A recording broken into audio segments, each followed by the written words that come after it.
Okay. Now it's too creamy or too sweet. I'll adjust. Good. Very good. Very I bought charters. Hello there. Hello? Oh, we need a punching in.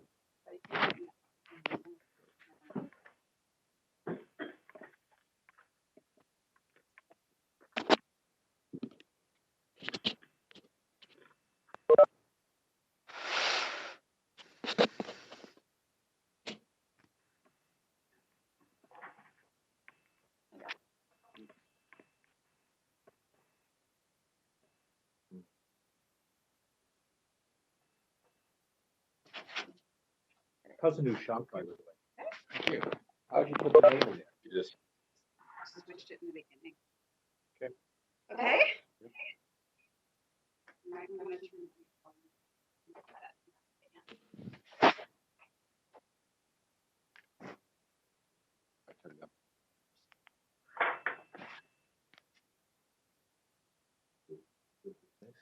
Yes. I'll come up after this one time. And then after this.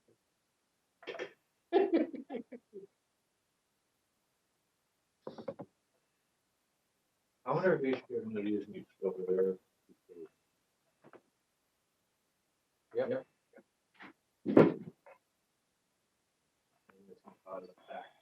Jimmy Neal? Yep. So I have to leave around 2 o'clock or shortly after 2 for another appointment. There we go. Yep. Okay. Sounds good. If you want to just like wave at me when you have to leave, and I'll make a note of it. Okay. Thanks.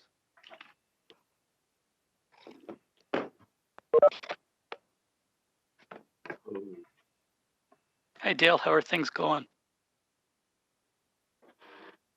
You got the, Yeah, I got it.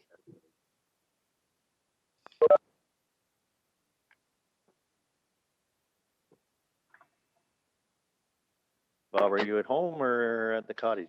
Yeah, I'm at home. Yeah.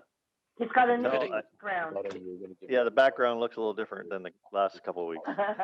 Yeah. I'm sure have my children heading So we're going back up tonight. from Compton Yep. or something. I Oh, knew that. home to cut the grass, are you? Nice. No, Kathy had a doctor's appointment and Okay. I had this, so it's all both today, so we're doing this instead. Good for you. Weather's been great, eh? Oh, unbelievable. I bet. It's warmer up there than the Caribbean. And it saves you a whole whack. Look at the money you're saving. Oh, I Look know. at them saving a lot of money, Bob. That's right. And a lot safer. Never you mind. I've been on Lake Ontario for the last 2 weeks, and it's been fantastic. Oh, good for you. You weren't out in that there flamingo floating thing, were you? That was me. That was. Can you imagine? I actually, there was quite a few of those flamingo floaters out there yesterday afternoon, and when I heard that thing, I thought, are they kidding? Lake Ontario, crazy. 2 o'clock in the morning? Yeah. Yeah. This has a consolidated report. Yeah, but at the beginning of each. I had to wait for the alcohol to burn off before they called in. Wow. No life jackets, no nothing. Do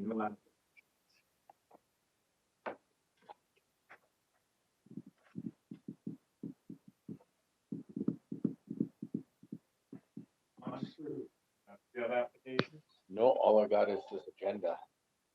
Nothing exact variances. I don't know the names of people. Well, you have this, you read their names, you just say this first line, line Because saying I the need to know the purpose of this application is to permit a construction of 18.01 meters. Jamila,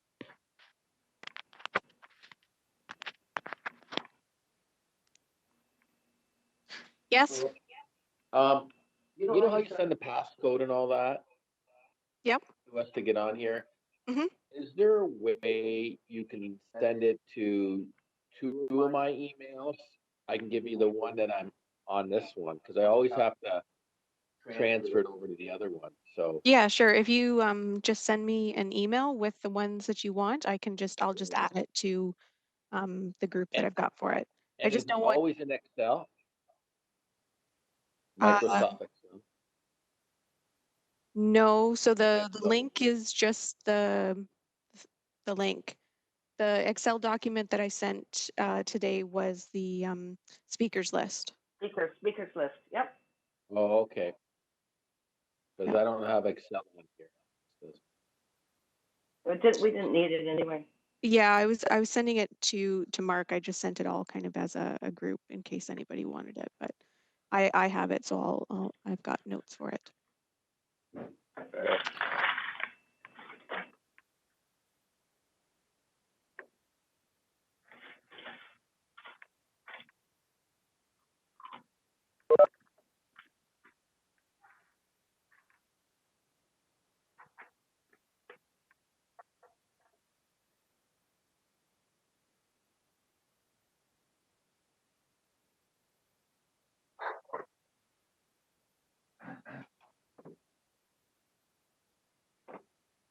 Jamila? Yep. I've got the comments twice now. I didn't want to print out the 700 pages like last time, so I don't have the application. Just a They're on comment. the same link. Is there one with just the application? Or do I have Pardon the me? whole thing? Is there, I don't have the applications. I've got the comments like 3 times. And I got the agenda, but I need the actual application, so I know who's talking, et cetera. Okay. So I've got you can go on to the link on the website and get it if you want. But will that print out the 700 pages like last time, or will it just print the applications? You know No, what, Mark? probably print out the 700 pages. It says agenda instead of last week. application. Yeah, yeah, because that's got all of the applications and everything like that. Yeah, I just wanted the applications without all of the 50 pages of other crap on each one. And I thought Yes. that came with this. Oh, well, I'll just do it without application. Yeah, I'll see what I can do. We've got a little bit of time, so I'll see what I can do. It won't be pretty, but I'll see what I can Mark, do. we have it. Mark, Don't worry about it's it, Tim. there. I don't know the people's names or the numbers or what the variances are, but so what? It's there, Mark, but you have to, Mark, What? it's there, but you have to, the word agenda that says PDF, it's there. It just says agenda instead of application. Yeah, That's but I all. was supposed to have Yeah, I it think on printed. the agenda on the website, it has underneath the title, it's got the agent and the owner listed there. Yeah, but that means I'd have to shut you guys off and turn to that and then turn back. Oh, I thought that's what you printed.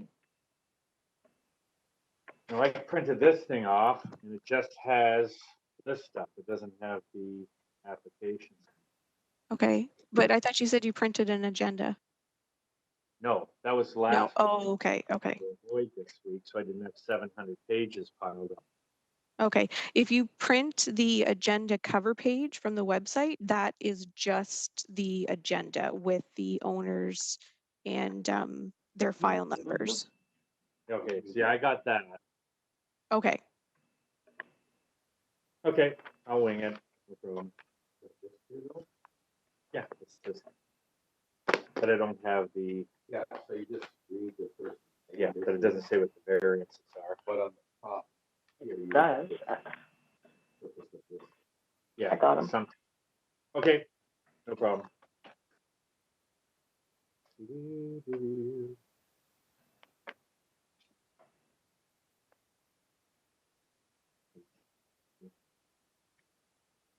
see, the last time I got the application, like this, that, I just need the first 2 pages. No matter, no worries.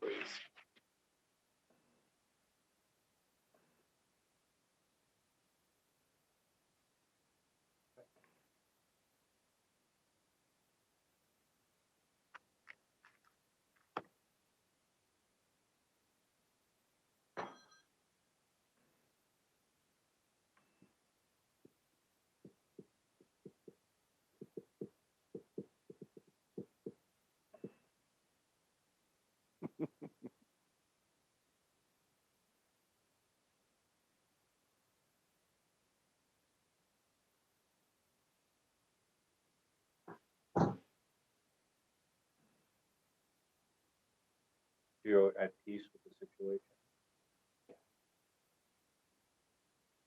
Good.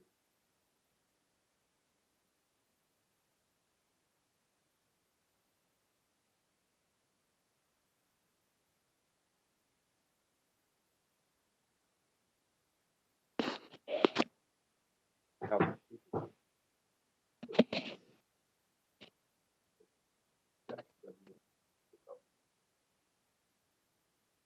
What'd she do? Not it.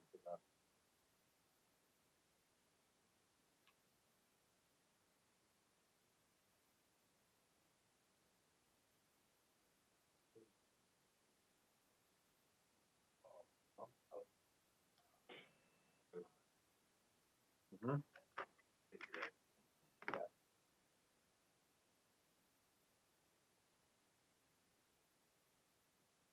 Get your name. Well, does it really belong 1/3 to you? So why do you want to turn it on?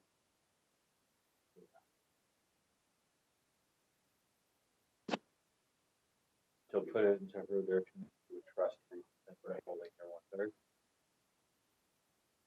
Yeah. I want to.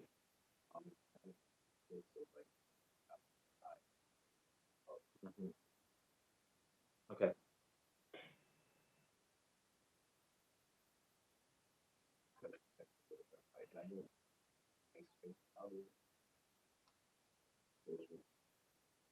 Maybe show up with it. Right. Or something like.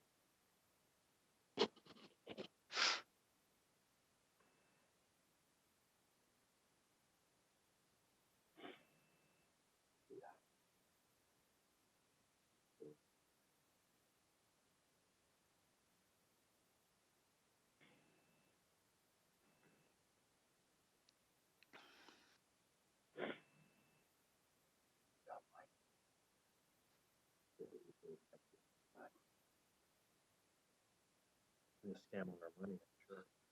Yeah.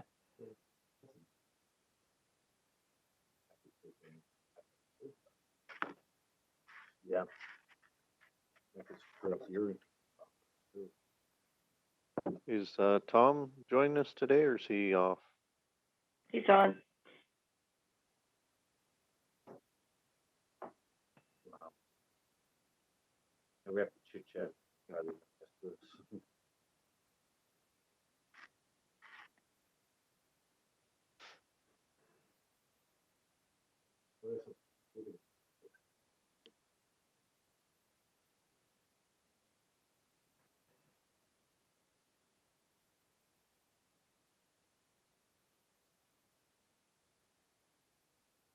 Good.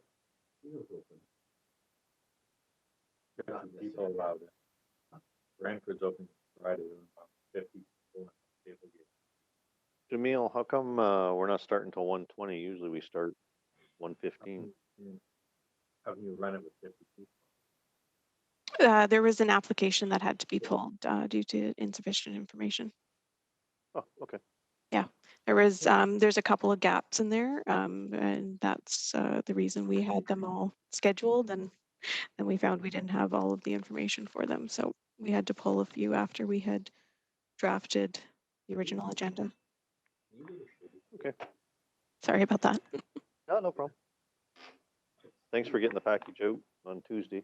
Gave us a little more time. Yes, yes. Sorry, I thought the couriers were able to get it out to you guys on the Tuesday afternoon after I sent it, but they didn't have enough time by the time I gave it to them the week before. So I made a note for that. Thanks.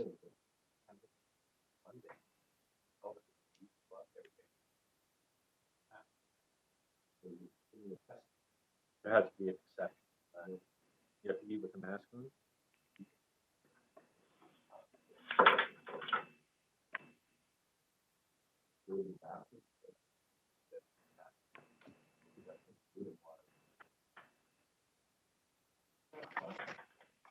Gotta have a license to cook. No.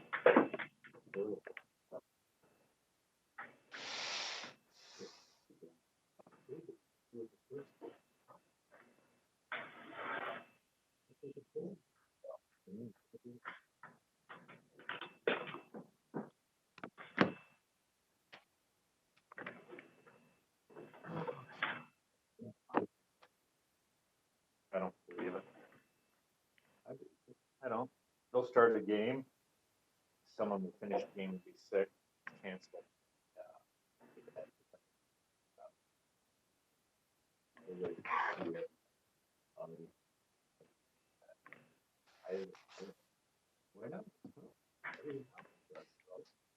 They should just start the whole season fresh.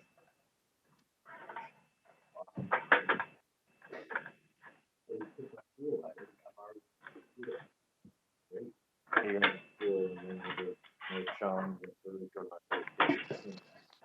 finish the season without those.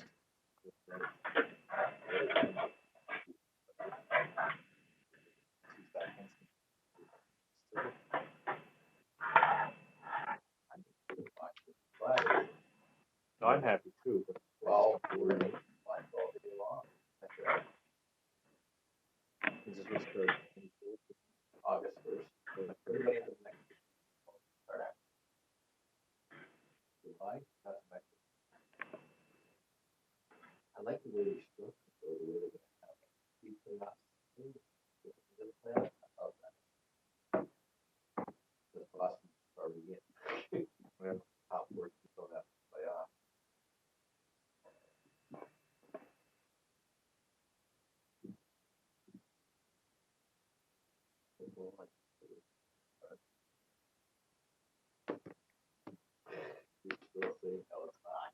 That's what my honest. Basketball's tried a couple times. They find 6 guys on this team. College basketball. Auburn has 23 people tested positive.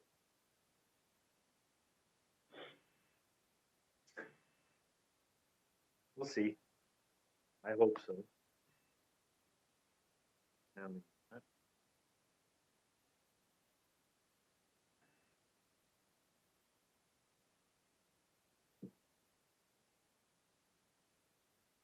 They've got, they're all the captains of those 4, and number 1 here in Canada, who is the testing for the guy doesn't. I don't. Should be Boston's rep on it. Will be one of the seats that.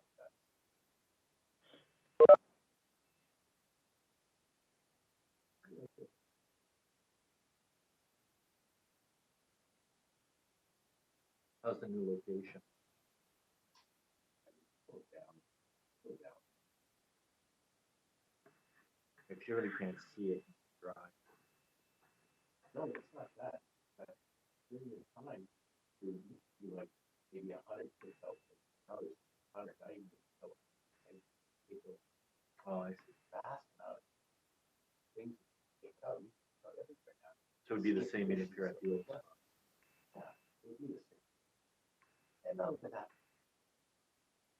I've learned it. Take a look at freezing. They've got food in their freezer. In the home, we never tried it.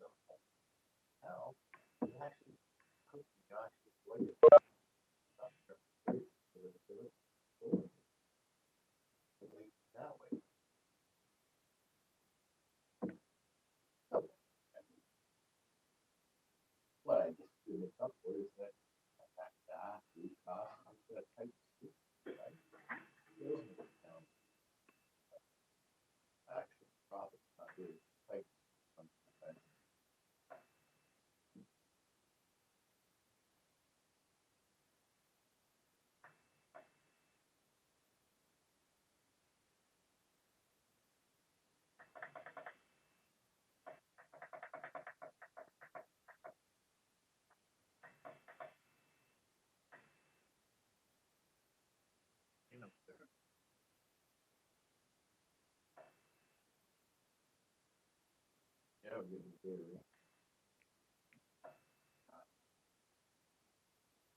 Close. What's 9926. When did this become 99?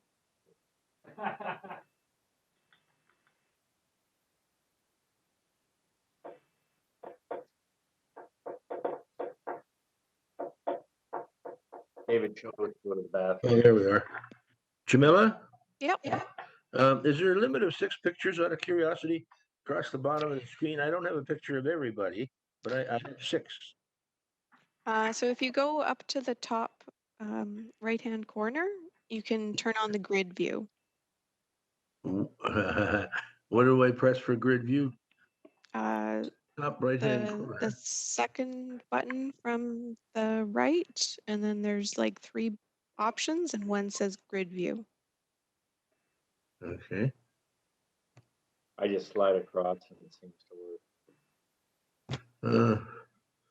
Not having much luck here. Hang on. Oh, there we go. Hang on. I've just got a new thing showed up here. Let's try that one. Oh, okay. Grid view. All right. Thank you. Mhm.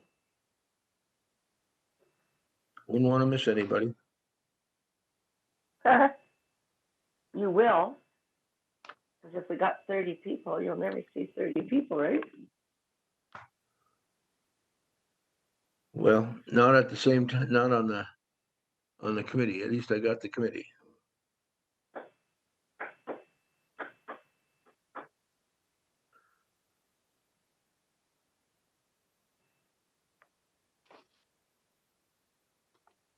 $120. Okay, if you're ready, Mr. Chairman, we are all set to go. I am. David's back. Okay, board update.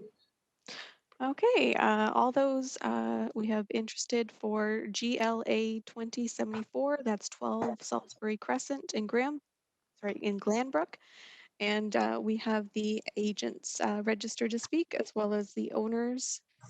So it is, I believe, Carla Sousa for the agent and Mike Cafaro for the owner. Okay, I have the comments in front of me. They all seem to be positive. If you know letters of objection, does the applicant wish to say anything, or does the committee have any questions?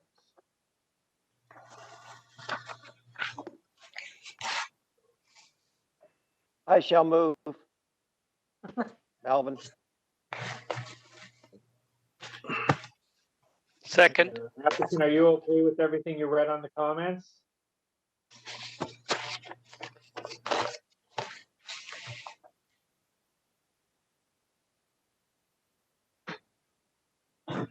Sorry, is the agent or the owner speaking? I'm here. The owner, Mike. Okay. Okay, Mike, everything seems good. Have you seen the comments that were posted? No, I haven't. Okay, well, the comments all seem to be in support. So unless you have something you wish to say, I'm going to ask the committee to either ask questions or make a motion.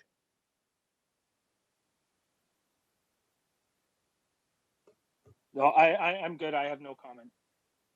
Okay. Anybody? Move it. So moved Okay. by Mel, seconded by Nancy. Yep. Yep. All in favor? Opposed, if any?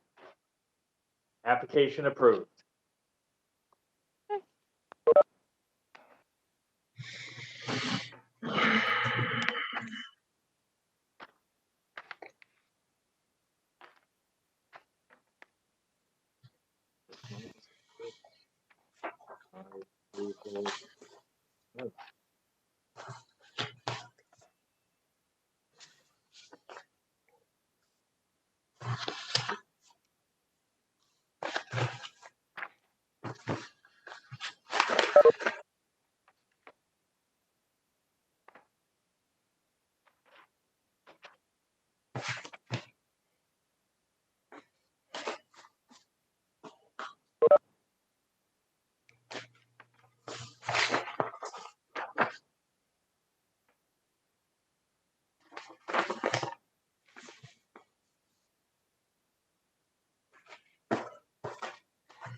Okay, you ready for Upper James? Yes. So we have HMA 2034 for 1622 Upper James Street in Hamilton. And we have the agent registered to speak, Binu Arya. Okay, are you online there, my friend? Oh, Is the agent for the applicant there? yeah, hi, can you hear me? Yes, I can. Hi, sorry, thanks for doing this. I appreciate that. Okay. Did you see the comments that were posted? I'm not sure where the comments are. I had received the documents in the mail, but I'm not aware where the comments are for me to look for them. It's new for me. Oh, boy. So the comments were posted on the website. Oh, on the website. Okay, I wasn't Yes. aware of that. Okay, sorry. I'm all in. Sorry.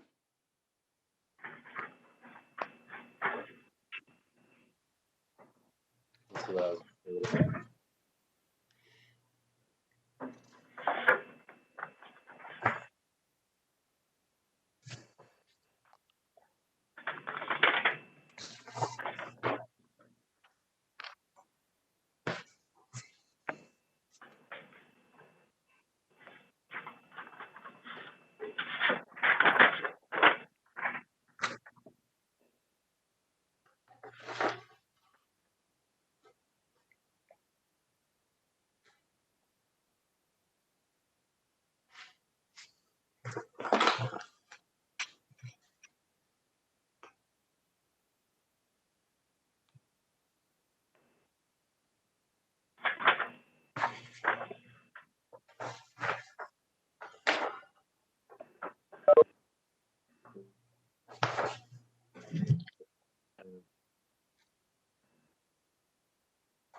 Did you find them, Binu?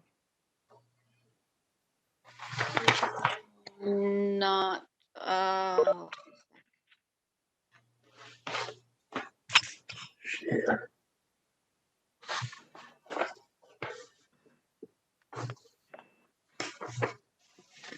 you talking about the website that was attached to the email that was sent to me?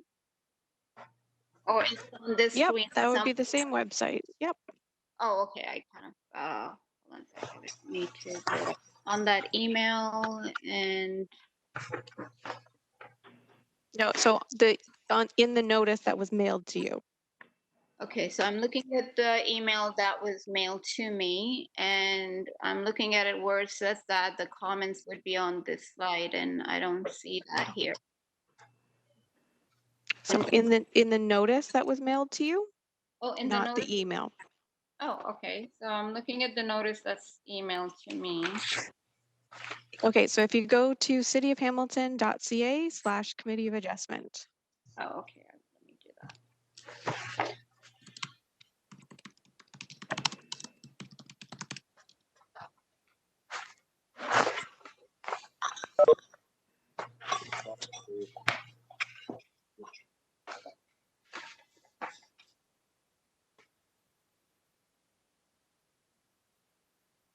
Okay, I'm on the site right now and I have a lot of choices and I hate to hold everybody up.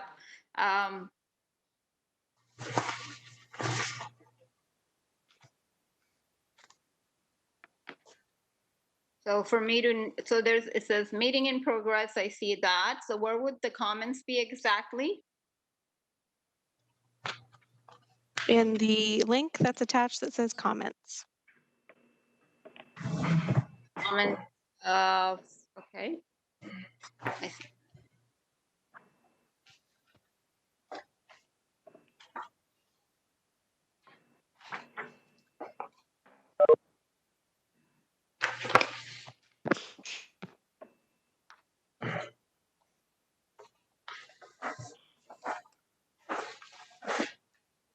Okay, I see the one with our address. Okay, so there's a page, attached commissioner, attached comment with regards to the document. Okay, the page now.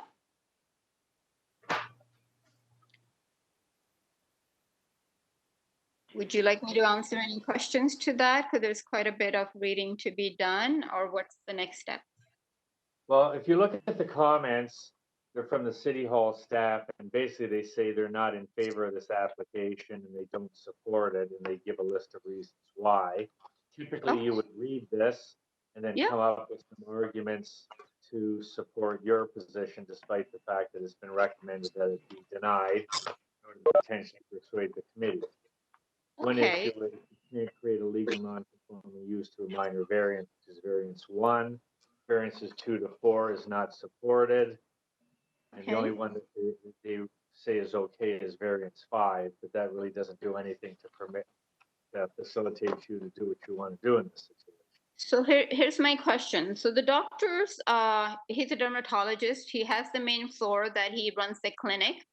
And so what he wants to do, he also has a second floor that was rented out to a gym before. So that tenant has vacated it. He would like to move upstairs and have some of his treatment rooms upstairs, except only 1/4 of the second floor. They're not permitting for him to have one of the rooms that's allotted to him.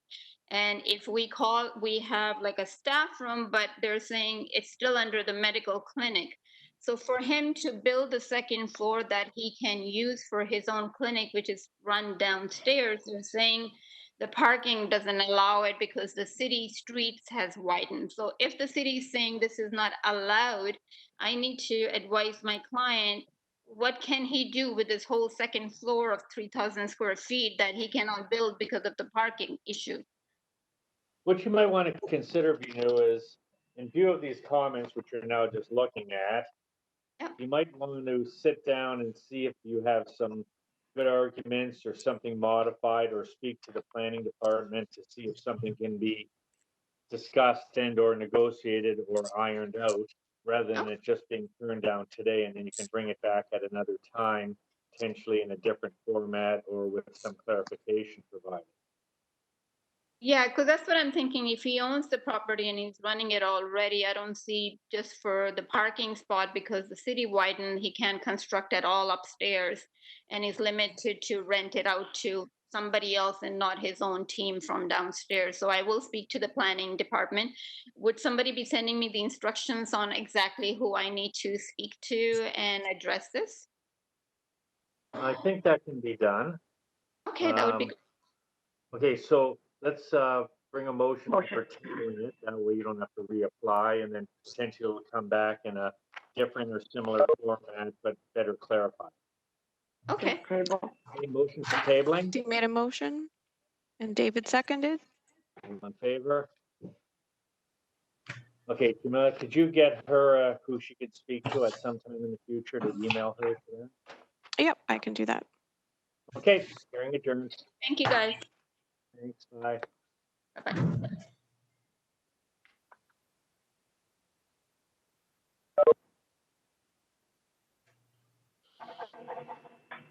Right, and I'm all good when you are, Mr. Chairman, for the next one. I'm ready to rock. All right, so we are hearing HMB 19-122, HMB 19-123, HMA 19-438, all for 1430 Upper Sherman Avenue in Hamilton. And we have the owner, Han Darji, registered to speak today. Okay, Mr. Georgie, are you there? Yes. Okay, Thanks did for you see the having me. comments that were posted? Yes, I review and I am okay with all comments. So you're okay with what you read? Yes. Okay, does the committee have any questions, concerns, anything? Move it. You're okay? Okay, motion for approval from Nancy, seconded by Sir Waddick. All in Well, favor? If I may, Mr. Chairman, I got the impression from reading this that not everything was being as recommended as being approved by the staff. Am I wrong? Particularly a problem with lot 3 or lot 2? Lot 3. Lot 2, I think. Lot 2, yes. Yep. You're right. Yeah. Sorry, Sarah is able to speak to that if you would like. Okay, please. Yes, hello. Staff had recommended denial of variance 1. That was for the reduced side yard for lot 2. And as well, staff had recommended that variance 5 be amended such that it would provide relief of the maneuvering space for one parking space within the garage as well, to legalize the 2 parking spaces within the garage.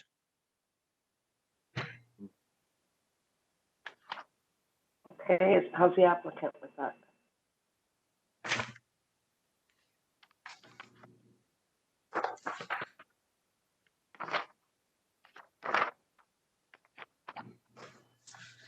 Okay, so what's the solution here?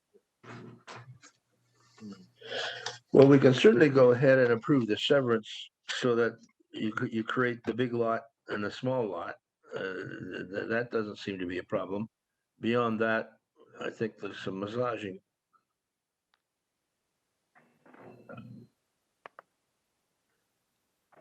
Was the applicant able to work with those changes? Yes, Sorry, staff are just looking to see if there's a way to amend variance 5, I believe. That would be satisfactory to the committee pending a motion, of course. Okay.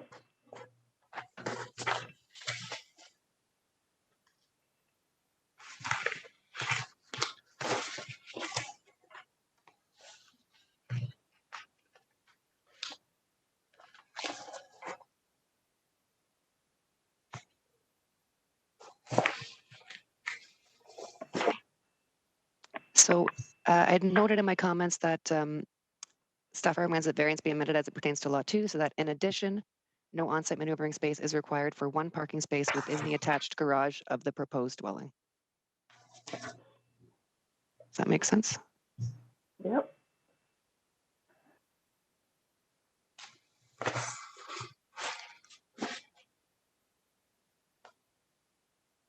Where's the applicant?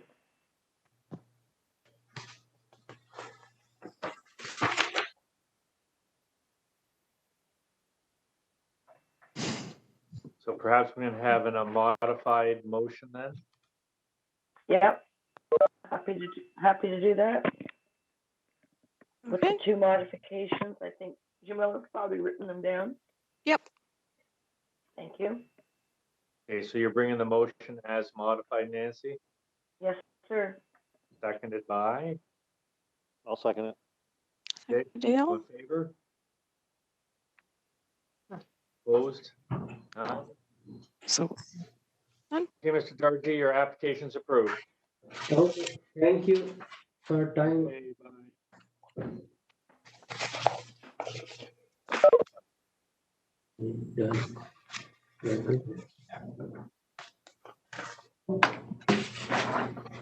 That's the comments, we're good. Thank you. Okay, so now we'll proceed.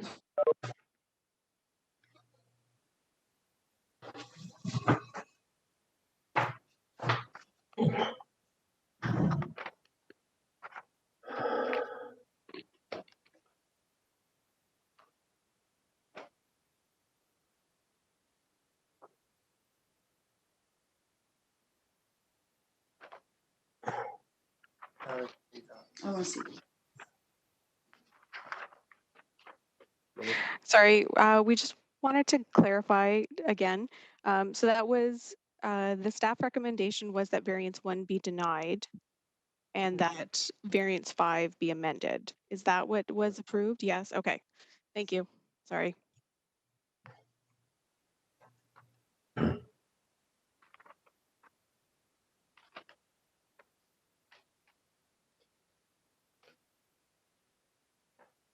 At least you got a severance.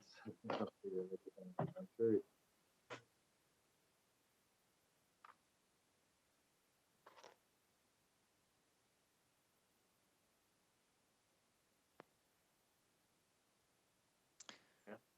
All right, Mr. Chairman, I am all set for the next one whenever you are. Let's go. Okay, so our next file is HMB 2023 for 50 to 52 La Condor Drive in Hamilton.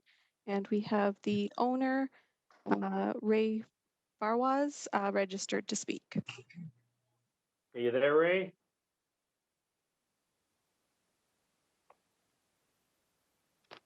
Ray?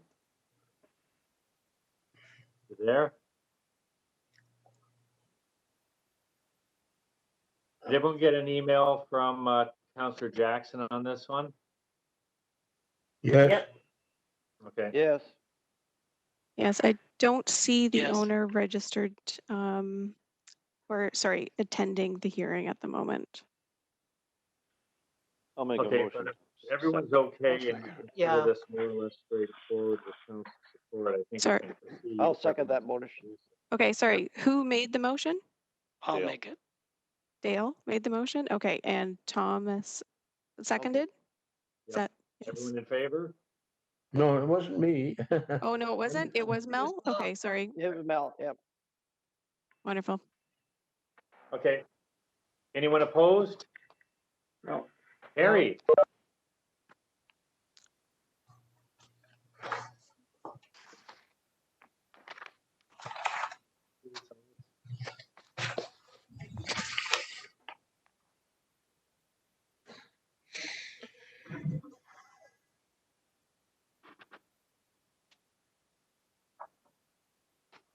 Stone Church.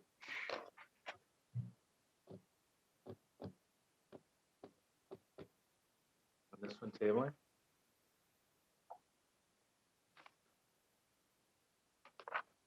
Applications premature, tabled. All right, I am all set whenever you are. Okay, go ahead. I think this one, there's impetus to be tabled, but let's call it. So the file is for HMB 2024 for 1342 Stone Church Road in Hamilton. And we have the owner and the agent registered to speak. So the owner is Matthew Creary and the agent is Dan. Okay, you guys on board here?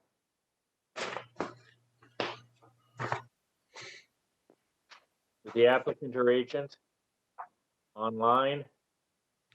He sent me an email that unfortunately they were not able to get registered yesterday or whatever.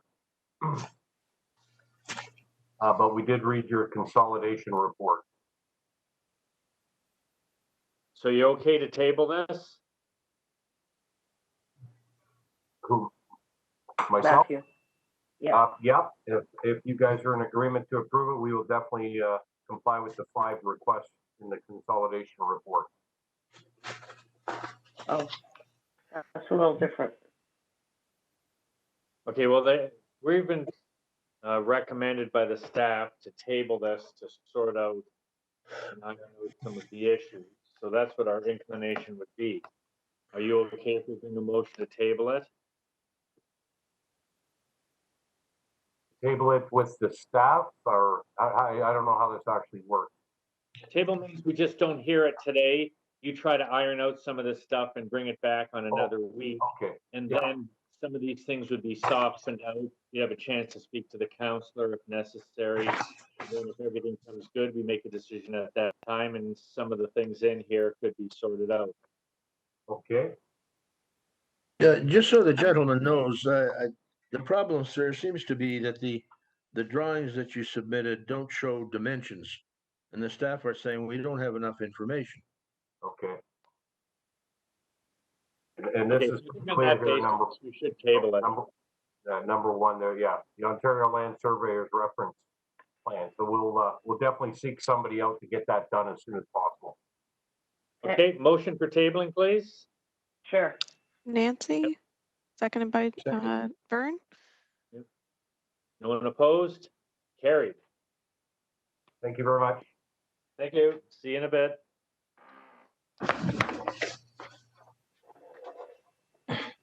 Miller Road.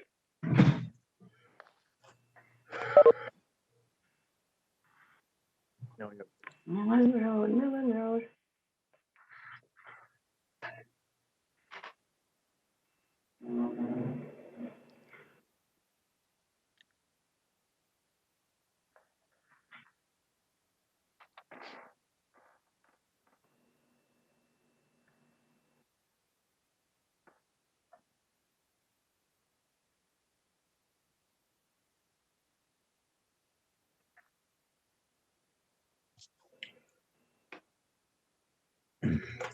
Uncle Nick's on this one.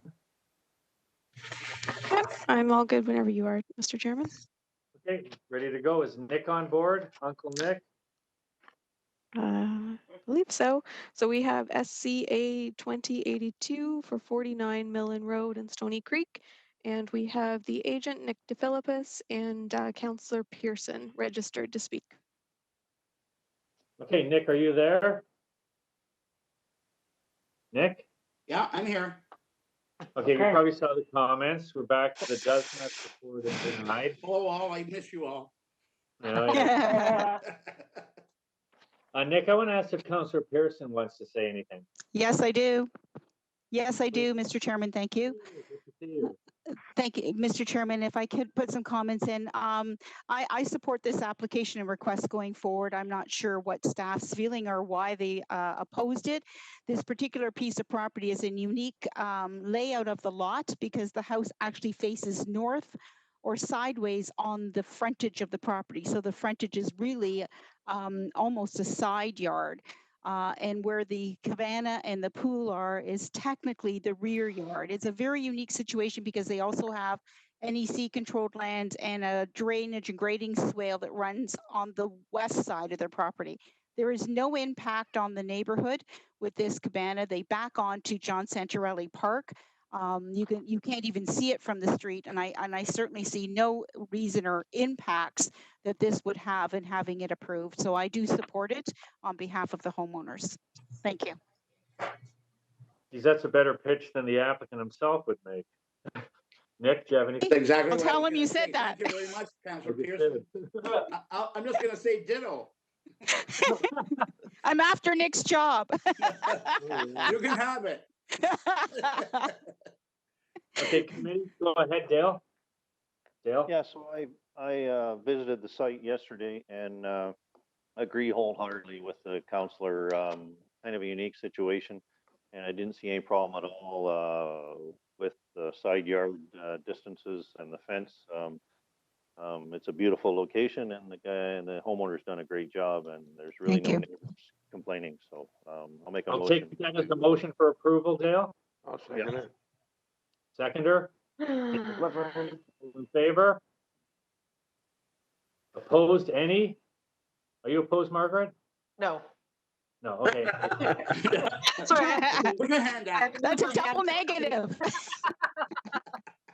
Okay, thank you. Thank you, everyone. Thank you very much. Thank you.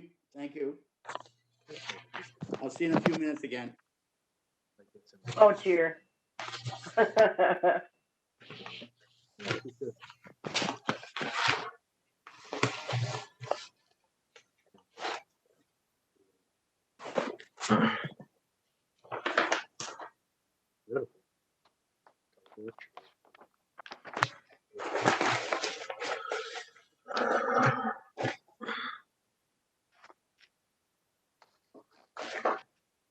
Old school. No, that's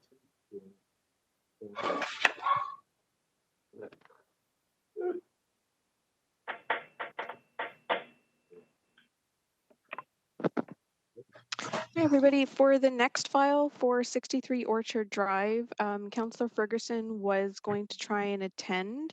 I don't see him registered on here just yet, but he did, if he wasn't able to, he did want me to make sure that all of the committee members had read his comments that were submitted, or I can bring them up on the screen if anybody wasn't able to read them. Got them.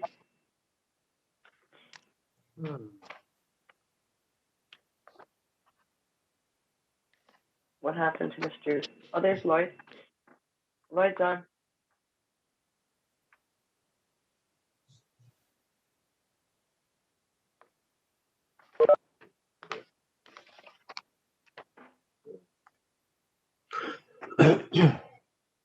So Jamil, with the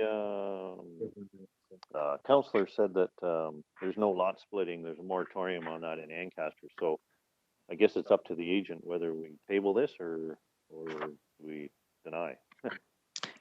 Yeah, so I believe the planning staff are able to speak to that as well as Councillor Ferguson. Okay.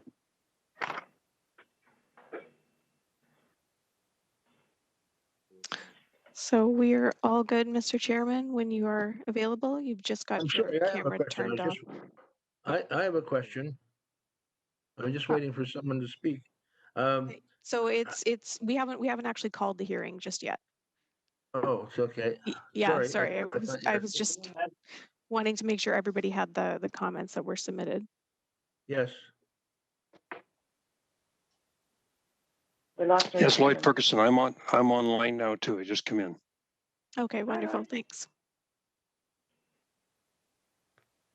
Mark, we're not able to see you. Are you still there? Would you like to proceed without your video? No, I'm here. You can't see Okay. me? No, we Hang can't on. see you. Can see me now? Let me There he press is. something. Okay, something went wrong. Can you see me now? No. No. Drum roll. What the hell's going on? Something hear came you. up. What button should I press? So there should be a little like old school camcorder button on the bottom says beside start the my microphone, and if it's red, Now it says stop my video. There I am. there we go. Perfect. See me? Perfect. Okay. I don't know. There we what's go. Sorry, guys.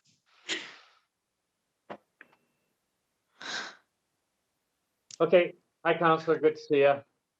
Hi, nice to be with you also. I'm working from a very narrow way, but the broadband's warning me it's too narrow. Maybe it's because of the rain. I'm going through a microwave dish, so I'm glad you can hear me. Yep, you're good. I can't see anybody else. Okay.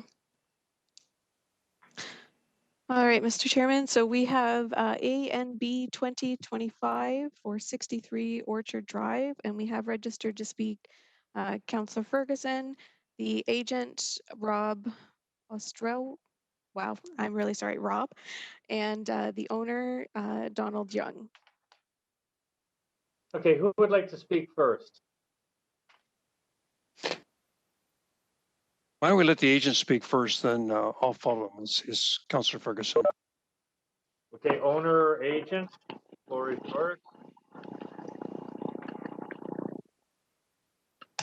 There's Hey, Rob. Rob. Yes. Okay, what do you got to say, my friend? Like I say, I have no problem with the conditions that are imposed. I believe something was brought up with this moratorium.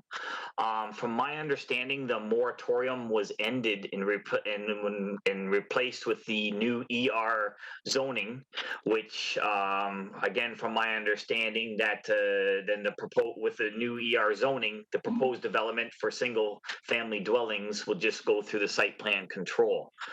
I checked with our planner, and that's what they have advised, that the moratorium has ended. Okay. Staff or council? Do you want me to speak now? Sure.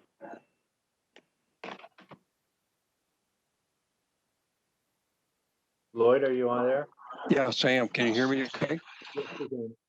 Okay, so council put through a resolution putting a moratorium on splitting lots in the ER zone because we were concerned about downstream flooding that's incurred over the years because there's nothing protecting the rural cross-section roads, which is what you see at this location in all the ER zones because they drain the ditches and the ditches don't go through a retention pond.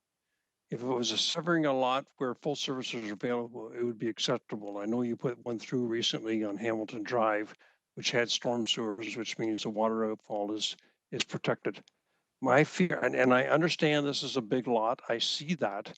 My fear, though, is that it was a resolution directing to Committee of Adjustment, and that moratorium has not been lifted by council yet. And so if you allow one to go, we're going to have 500 more applications coming in because you got it over there, so I should have it over here. So that's my fear, is that we put this moratorium in place. It was a council resolution directly to the Committee of Adjustment. If Mark is there, I know he's aware of it. And we would hope that you would continue to uphold this. Thank you, Counselor. Anyone from the committee or staff?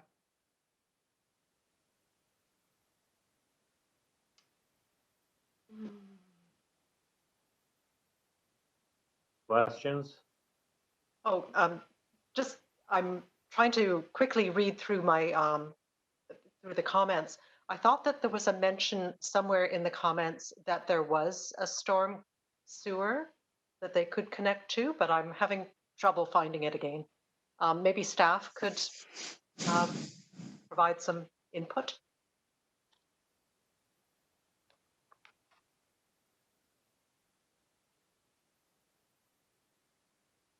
Anyone from staff there? Oh, sorry, her mic isn't working. Just 1 minute.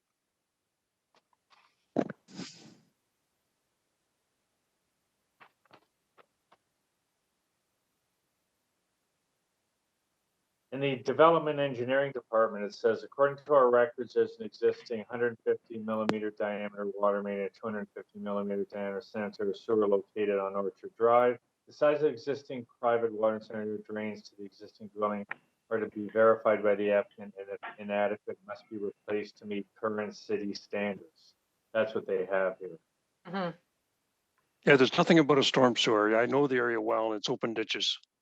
Yeah, there's it's a comment that's in the last paragraph on page 3, where it talks about service by municipal water and wastewater systems. Stormwater services are available in accordance with whatever. So it might be a little misleading.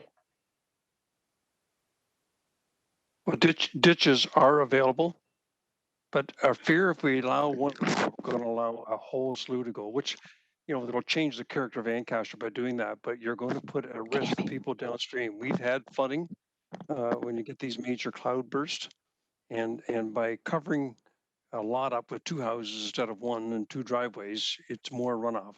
I get it that 1 is not much, but when you get a whole bunch of them, it can make a big difference. So that's why we're asking you to deny this application. Okay, thank you. Anyone from the committee have a comment, question? Yes, I do. Nancy? Thank you. Just wanted to verify with Councillor Ferguson. In the paperwork here, it said that as recently as July the 11th, I believe, and today is only the 16th, that moratorium was lifted. Am I wrong? Well, there's been no council resolution to lift the moratorium. Oh, sorry, that was for last year. So it said as of last year at this time, it's now, the ER zone is now in full effect. But you're saying that it has not totally been lifted. Is that right? I'm hearing about every second or third word. One of us have a bad connection, but I could tell you that no resolution of council Okay. on the direction to begin has happened. Okay, thank you. And Mr. Chairman, I believe Sarah's microphone is working again if you wanted to hear from staff. Sure, go ahead, Sarah. Hi. I was just going to answer Margaret's question, but I think she found the answer. Anyhow, it was just that we had stated in the comments that that the storm services were available in accordance with the UHOP, and that's one of the conditions that have to be met in order to recommend approval of a severance. So I hope that answered Margaret's question. Yes, thank you. Okay. So there are actually storm sewers on the street. Sorry, storm services in accordance with the UHOP. So a ditch system is acceptable according to the UHOP. Okay. That still leaves open the question of the moratorium for lot creation based on, ditches as opposed to storm sewers.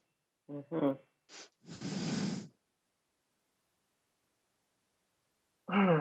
I believe, Thomas would like to speak, and then Dale as well. So as I understand it, it's a ditch system in this area, and Councillor Ferguson is saying it just doesn't do the job in a heavy rainfall, particularly if you start reducing the size of lots or drainage size by creating a new lot. Have I got that right? Yes.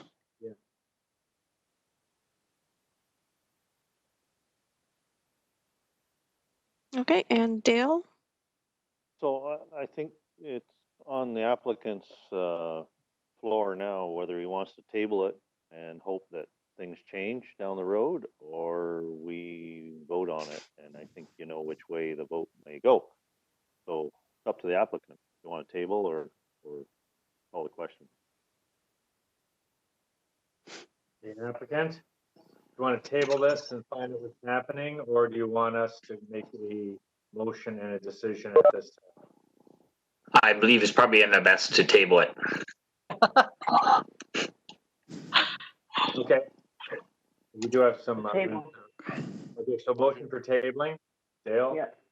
David, all in favor? Okay, see if you can find out more info and you can bring it back at that time. Okay, thank you. Thank you. Thank you also. I got to jump off now. I got another meeting to get to, but thank you for listening. Okay, bye.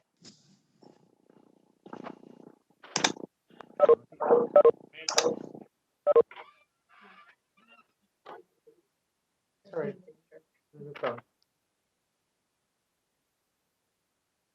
This is easy. That's all right. You just as your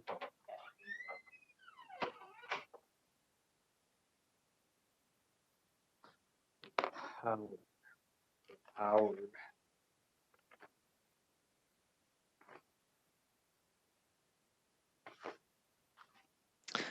Okay, I am all set whenever you are, Mr. Chairman. Okay, go ahead. All right, so we have FLA 2076 for 11 Howard Boulevard in Flamborough. And again, we have the agent Nick DeFilippis, and the owners are registered to speak as well. Okay, Nick, you're there? Nick? I'm here, thank you, Mr. Chairman. Okay. Okay, you've probably seen the comments, and there was one letter of concern from a neighbor. What, if anything, you wish to say, or are you generally okay with what you see in the comments? Mr. Chairman, I'm fine with the comments. I mean, obviously, staff realizes the issue in this area. The comment from the neighbor about the 15%, well, it's kind of antiquated because a lot of the new development that's happened along this street has all been changed to 25%. Some reason this lot got left behind and is still stuck at the 15 that wasn't old bylaw for this area. All the newer developments very close to it all went to 25%. So we're just requesting to basically be similar to the rest of the street side character. And I agree with staff, and I think they agree that also. Okay, motion. David? Sorry, we have second? Nancy and Vern. Yeah, and David's in support. Anyone else? Okay. Anyone So, opposed? all in favor. Sorry. Application approved. Sorry, I wasn't sure if they were comments. Okay, so we have a motion by Nancy, seconded by Vern. Yeah. Yep. Anyone opposed? Apparently not. Hearing adjourned. Thank you very much. Have a good day. Thanks. Thank you.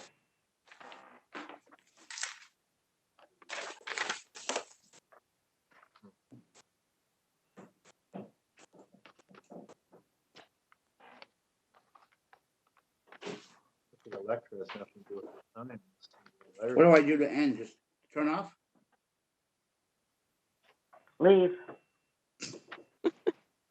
All right, and I'm all set whenever you are, Mr. Chairman. Okay, go ahead. Okay, so the next file we have is FLA 2080 for 61 Rockcliffe Road in Flamborough. And we have the owner, Michelle Adams, and the agent, John DeSimon, registered to speak.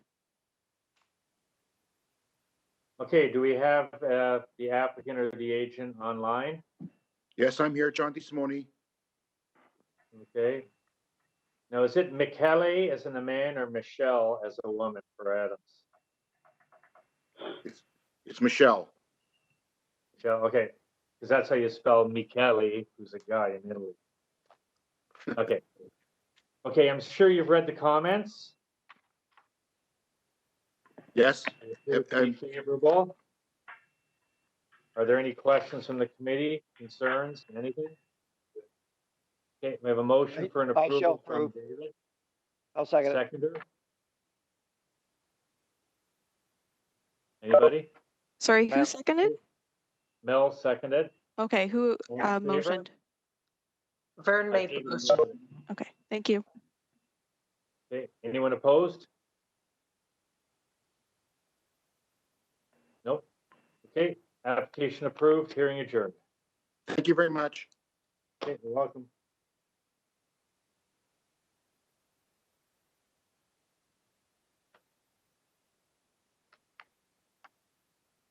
And I'm all set for the next one whenever you are, Mr. Chairman.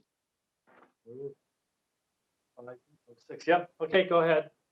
All right, so the next one is DNA 19406 for 56 York Road in Dundas. And we have the agent, Marina Fenshaw, registered, as well as the owner and an interested party of Joan Fletcher as well. Okay, the applicants there and or agent. Marina Fensham is here. Something to add? Okay, you've read the comments, Marina, Yes. and you're okay with what you read?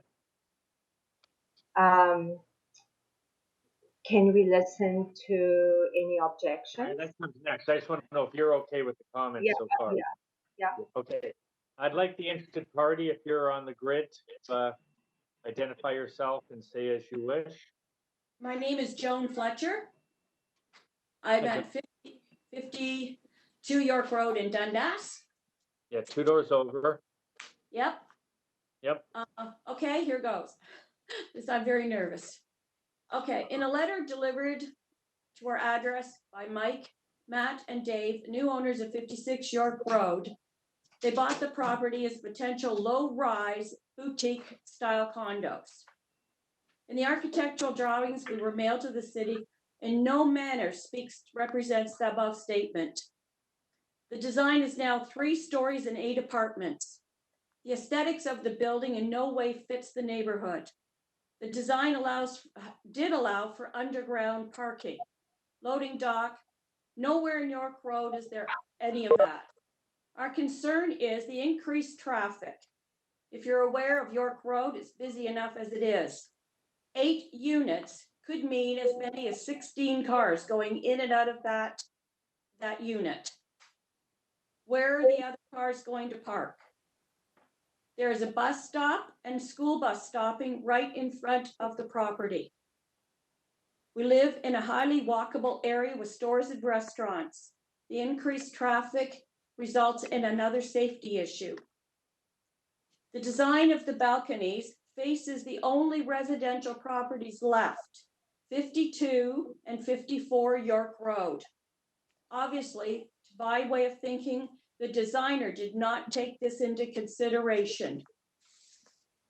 We are concerned that once excavation begins, the stability of the land will affect our property. We have a retaining wall that could shift with the vibrations. Will our property be inspected before and after for damages, and who will be responsible for repairs? We are also concerned about the foundation of our old house. We are concerned that the construction goes ahead, the silica dust, which is cancerous, will affect our families as well. We have an in-ground pool that could be affected from the dust. What is the developer prepared to do to prevent that from traveling? Will they put a tarp up? And when machines come in, where will they park? Another question is the pending roof plan. What does that mean? Finally, the lot size of this parcel of land is too small for the project. The architect should go back and return with a design that fits the lot. We oppose the amendment to zoning, and so should the city. Thank you. Thanks, Ms. Fletcher. Well spoken. Does anyone else wish to speak? I saw Herman Turk's name there. Okay, does the I believe applicant? he's for a wish to- later one. Go ahead. Sorry, I believe Mr. Turkster is for a later file. Okay, that's good. Does the applicant wish to respond to what was said?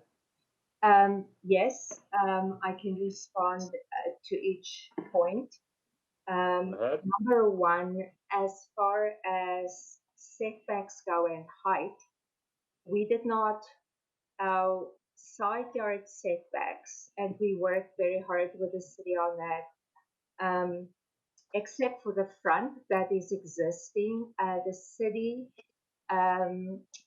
everyone, the councillor and the city felt that we should keep the existing house. And the only variances for setbacks we are asking for is really for what is existing in the front. Everything we have done, height 10.5 meters to the top does not exceed the height. The 4.5 side yard did not exceed it. The rear yard doesn't exceed it. So we stayed within the zoning requirements. The balconies, if you recall, we have been here before. The city actually suggested that we add the balconies to add amenity space for the development.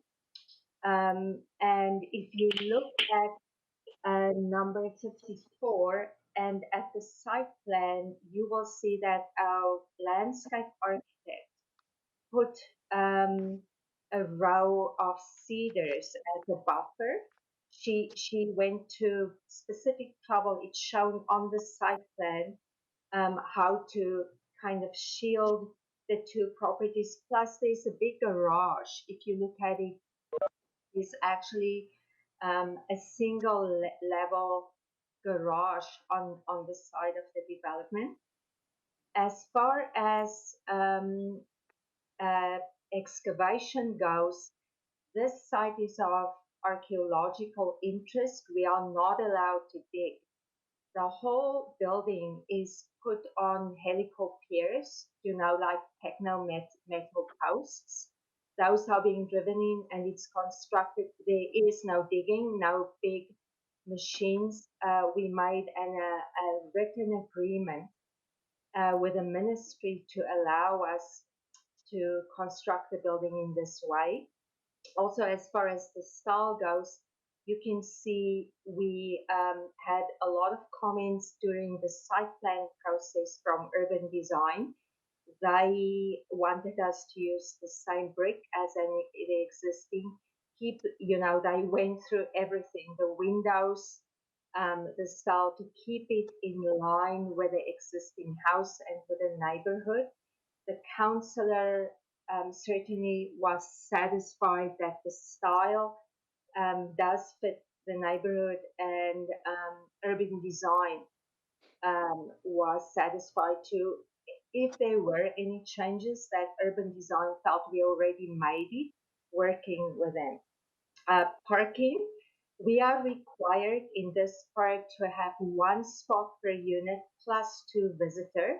So we are required to have 10 spots. We actually have 12 spots. So we are exceeding parking. Since we are not allowed to dig because of archaeological interest, we cannot, we have parking at the main level, but we cannot dig a basement to have parking. But despite that, we still meet our height requirement, because height is measured here from the front lot line to the top of the roof in this section. So I think we've worked with the city throughout the design process, because this is under site plan control, to address a lot of these issues. Thank you very much. Any questions from the committee?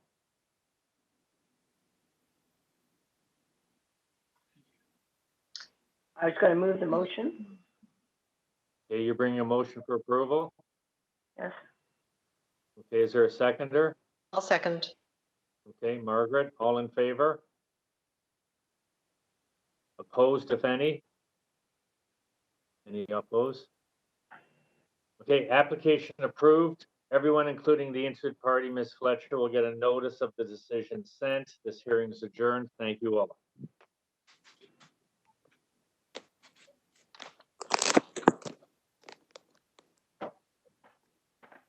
Did we say it was a waste of time? Yep.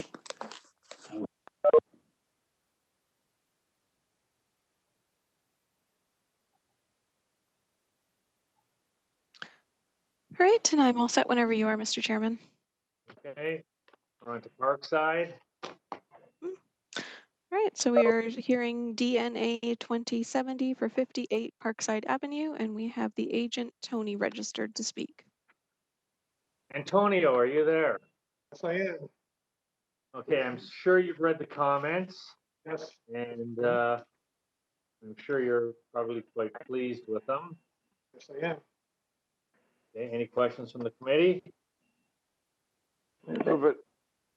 I'll second it. Okay, seconder. David, all in favor? Opposed? Carried.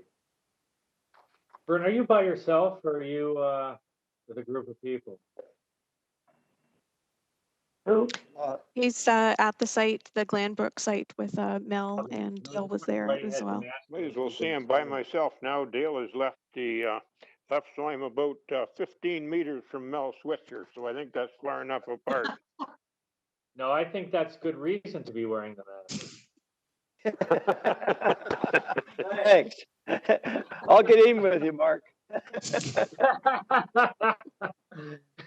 Okay, guys, I didn't know you guys were that. I thought he was there by himself with the mask on. Holy anti-Trump or what? No, it's just that Melvin, Dale, and I were in the same council chambers. The minimum distance separation was plenty big enough, but I thought just so there was no concerns from anybody else, I'd wear a mask today. That's why Canada's doing great. Okay, we're on to the next. All right. So we are hearing DNA 2075 for 81 York Road in Dundas, and we have the owners registered to speak. Tadisu and Maria. Hello. Okay. Hi. Applicants there, perfect. It's Tadeusz. Tadeusz, yes. Yes. So you know Jamila, come on. Yeah, sorry. You've got the comments here, they seem to be good. Does the committee have any concerns? None. I shall move it. I'll Okay, second motion it. for approval. Is there a seconder? Vern. Vern, okay, all in favor? Opposed? None? Dobrze. We're approved. Dobrze. Nancy knows what I'm talking about, and Tadeusz does too. Okay, we're done. All right. Thank you. Thank you. Beautiful. Okay. Okay, and we just have a 10-minute break until 2:30. Perfect. I can go get a coffee if I can get enough. Okay. Do you want another one, David?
Hi, everyone. Just to let you know again that we're being recorded.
Have we got another meeting next week?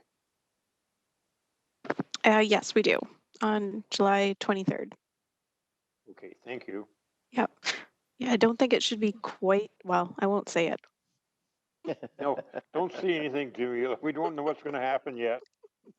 That's right. At the moment, it only looks like it's going till just before 3 o'clock. Mm-hmm. Yep. Yeah, we had a couple, there was a bit of a mix up of when they were going. So they're going August 6th. But yeah, so it's a slightly shorter agenda. Is it likely that anything could be added this late date? No, not unless for some reason something was tabled today that was just a slight clarification, but otherwise, no, it's all, we don't have enough time to send out notices. Yay! Good. Yeah.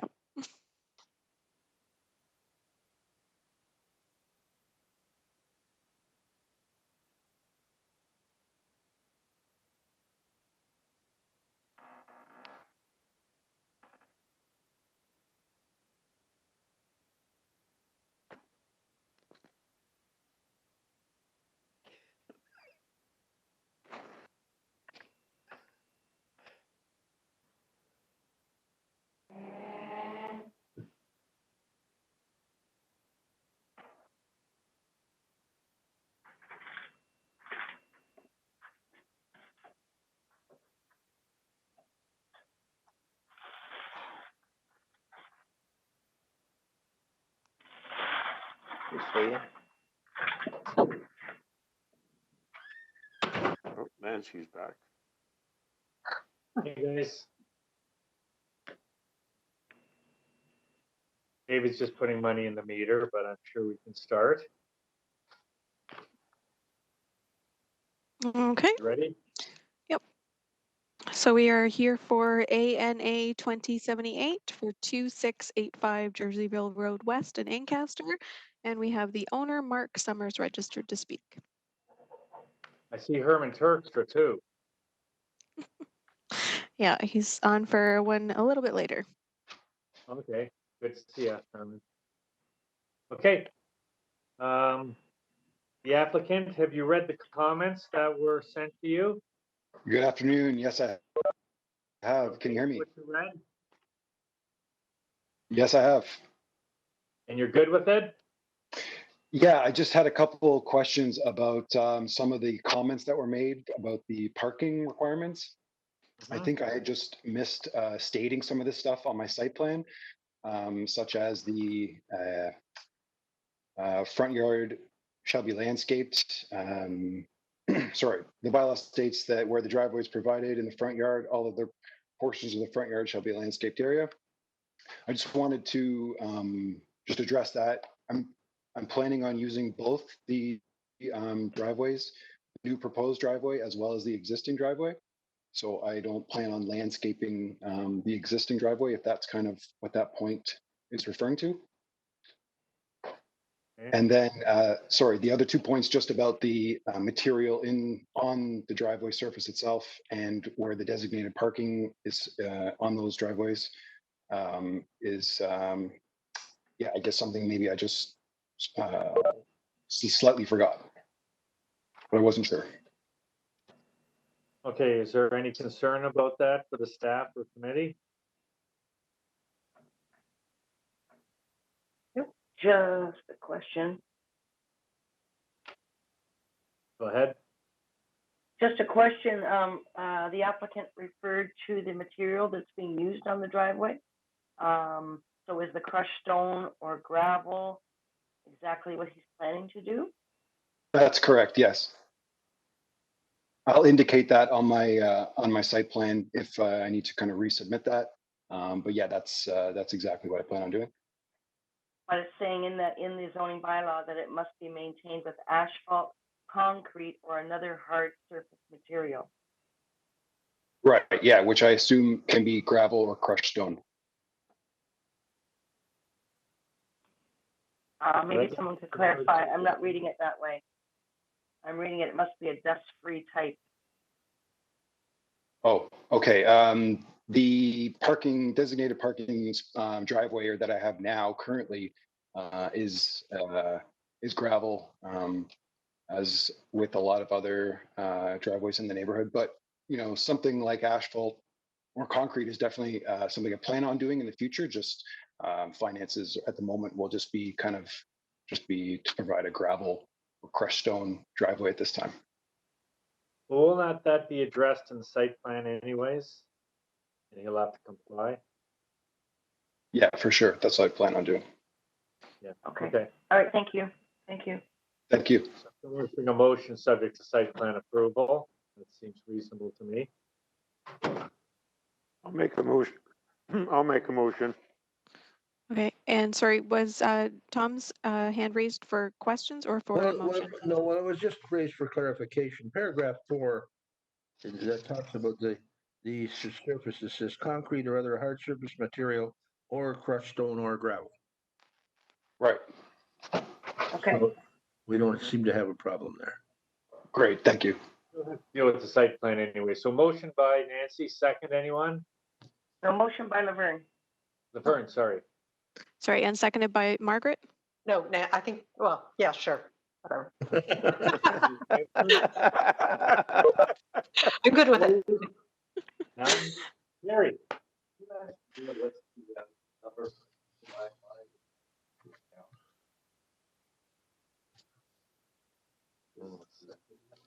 Probably, yeah. I have this in here. Have everything in place.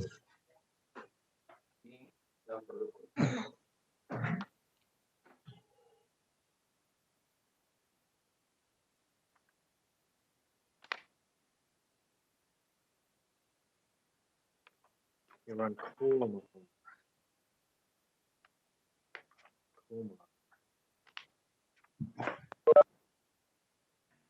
Ready to go to the next one, guys? Mm-hmm. Yeah, so we have DNA 2085 for 8 Comar Place in Dundas. And we have the agent, Andy Tran, registered, as well as the owner, Carrie Delage, and an interested party of Ian Woody. Okay, is the applicant there right now or the agent who's going to be speaking? Yes, I'm here. This is Andy Tran with Sweet Additions. Okay. Now, I've looked at the comments, which you probably had, and they all seem to be favorable. However, there's an interested party there that may wish to speak. If I could have the interested party give me his or her name, you're welcome to say as you please. Sorry, Mr. Chairman, I went through the list and it doesn't appear that they are on the call at the moment. If you are Mr. Woody, please indicate so, but I do not see him. Okay, does the committee have any questions then?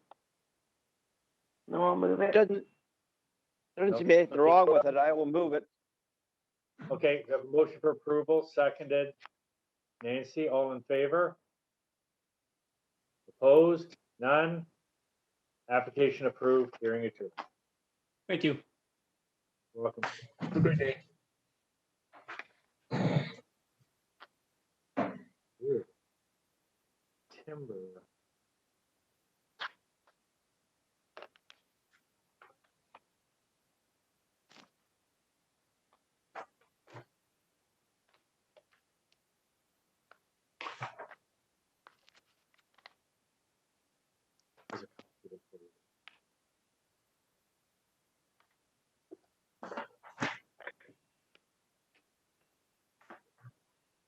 Okay.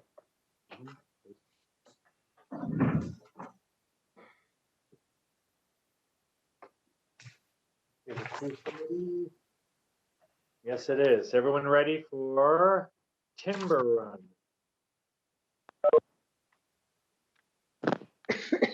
Yes, so we have HMA 2077. Oh, sorry, nope, that's not right.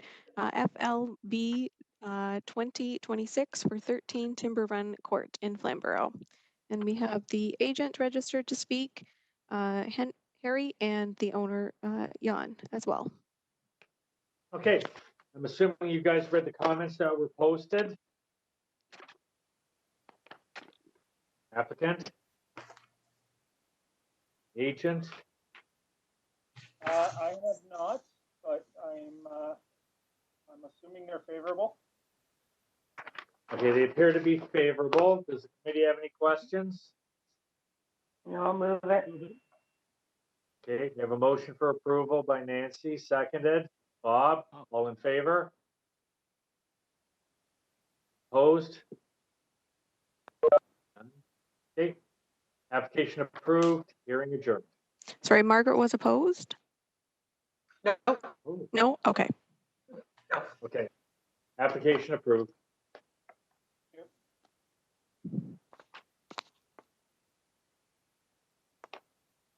We have some time to do. Okay, we have another 9 minutes now, right?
Yep.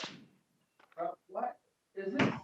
We always going to be receiving these Electra stuff now. Pardon? Sorry? From Electra, the hydro company. Mm-hmm.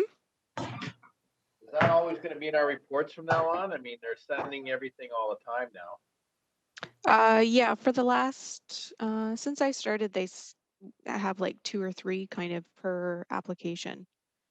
We circulate to them. So when they provide comments, we have to provide them to you. Okay, I just wasn't sure if this was gonna be, I just see more and more and more coming all the time with all. Yeah, I'm not sure what their criteria is for how they comment on things. Okay.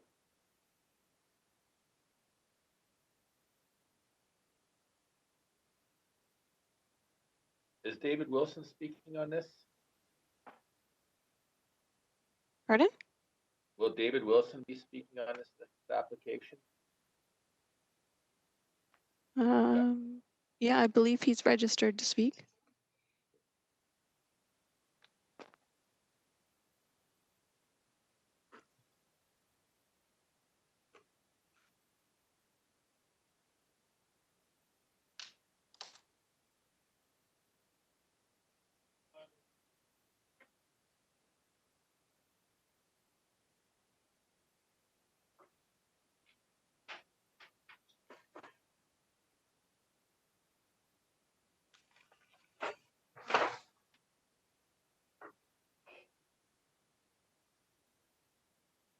Sorry, we're just going to do a quick test for just a minute.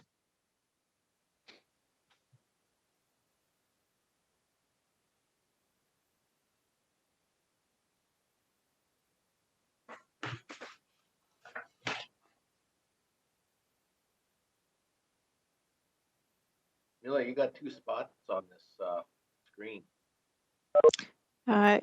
Yes, I have to log in twice to be able to run the hearing and then also be able to monitor the hearing.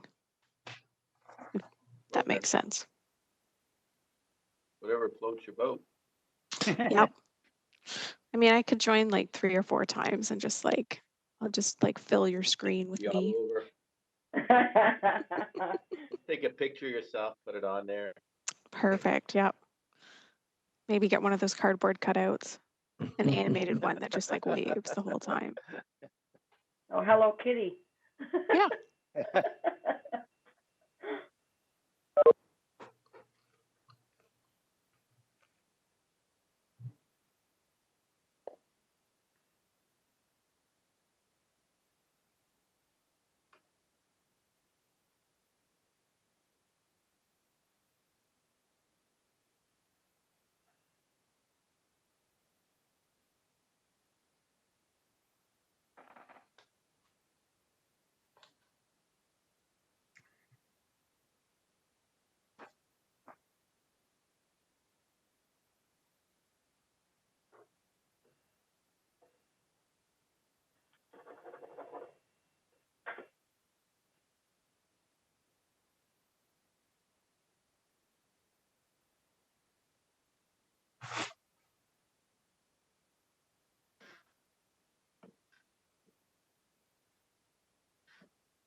That what happened there.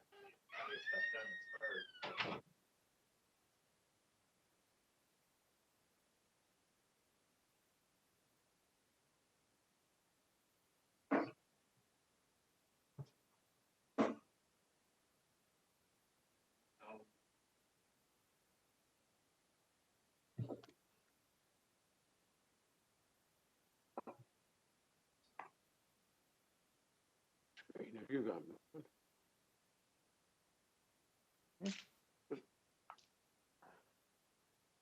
Oh, there we're back.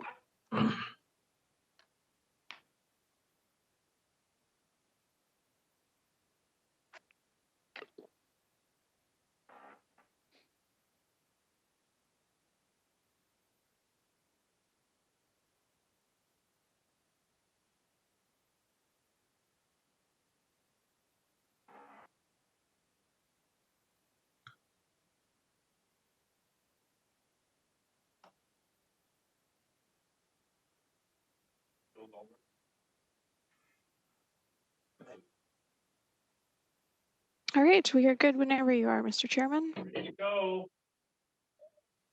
El bien. All right, so we are hearing HMA 2077 for 125 Mount Albion Road. And we have the agent, David Wilson, and interested party, Brian Cowell, as well. Okay, I see Mr. Cowell. Is Wilson there? Right Where are here. we? You here? Hello. Here. Oh, there you go. Good. Okay, Sorry. you may have seen the comments, and you can see that the staff's recommending that this application be denied. If there's something you wish to say that might support us, and I'll also let Mr. Cowell speak at the appropriate time. Yes, a couple of items. A couple of items that we could address. In the initial variances number 1 to 5, there were some items that were perhaps miscommunications or not correctly on the drawing that would improve the process. We were in fact intending, it's my oversight, the 1.5 meter buffer is actually a planting strip. It was my oversight that I didn't note it as a planting strip on the north and the east sides. And the south side of the property is existing as a 0 meter setback from the edge of the driveway, so there was never had a planting strip there. We do have the courtesy. David, I think variances 1 to 5 don't have concern from the staff. It's variance 6 concerning the 3 stories, which seems to be the concern. Yes.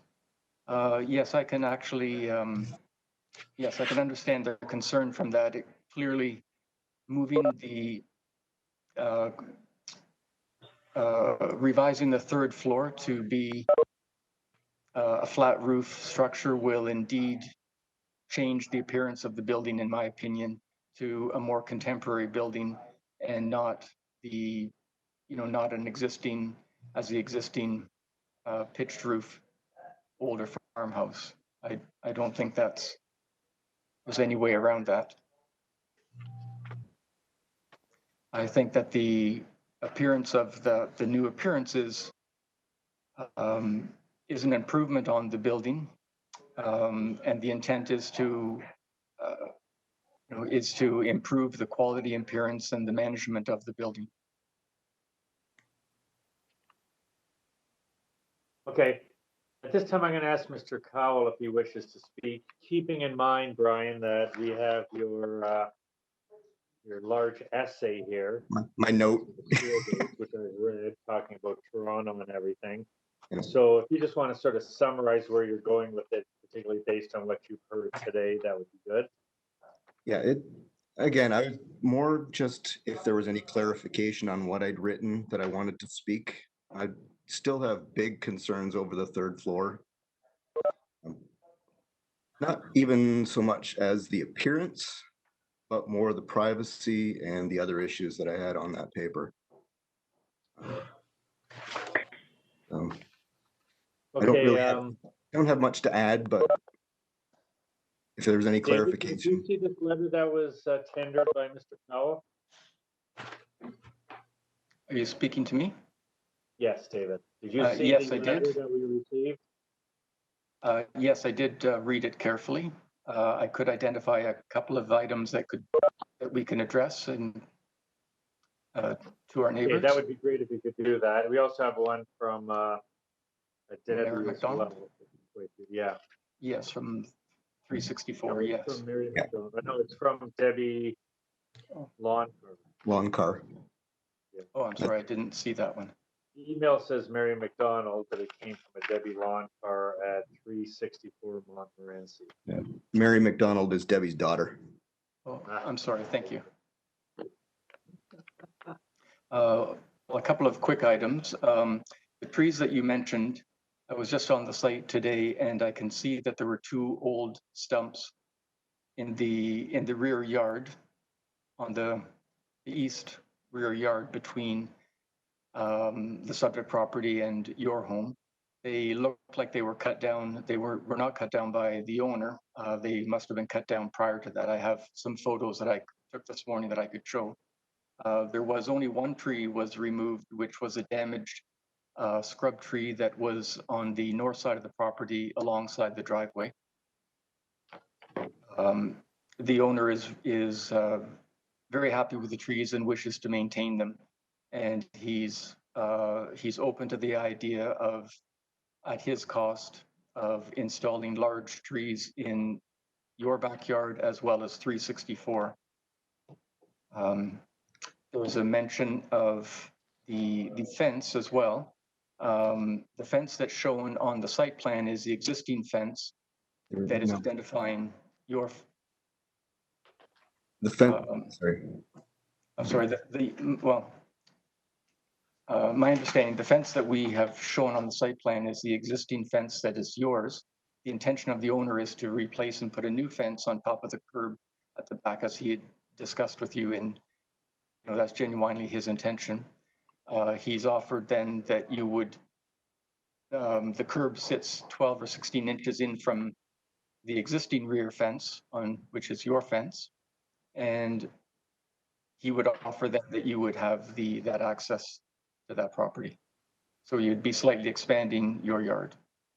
Okay, just a quick comment that the fence line that you've indicated is on the property line. The existing fence is currently about a foot onto my own property. Oh, okay. I would be gaining my own property back, so. Okay, my apologies. The owner has, as discussed with you, he is open, and still his intention is to put a privacy fence on top of the new curb that he's put. And he, as I mentioned, he's offered to plant up to 2 large trees in your yard and 2 in your neighbors as well, of your choice. I do understand garbage was previously an issue. I can see when I first visited the site that there is a garbage shed kind of in the back northeast corner, and there's a lot of garbage strewn about. His intention, our plan would be to build a proper enclosure either in that northeast corner or up against the house on the driveway side for recycling and those garbage.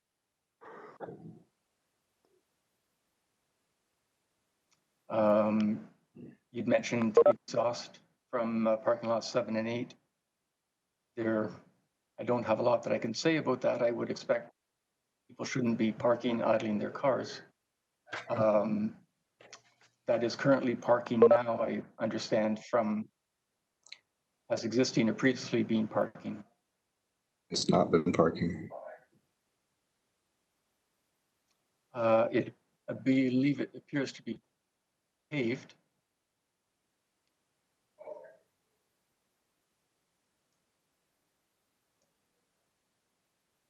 Okay, I think we've got the idea. I'm just wondering if the committee has any questions or concerns that they'd like to articulate at this time. I have Nancy and Thomas wishing to speak. Okay. Yes, thank you. The question regarding the 3rd story, I support what the neighbor is saying, that it isn't the aesthetics of the building, And the roof cover, as much as it is the fact that there is a third story that is not allowed in that particular area. I think the original building was grandfathered under a legal non-conforming.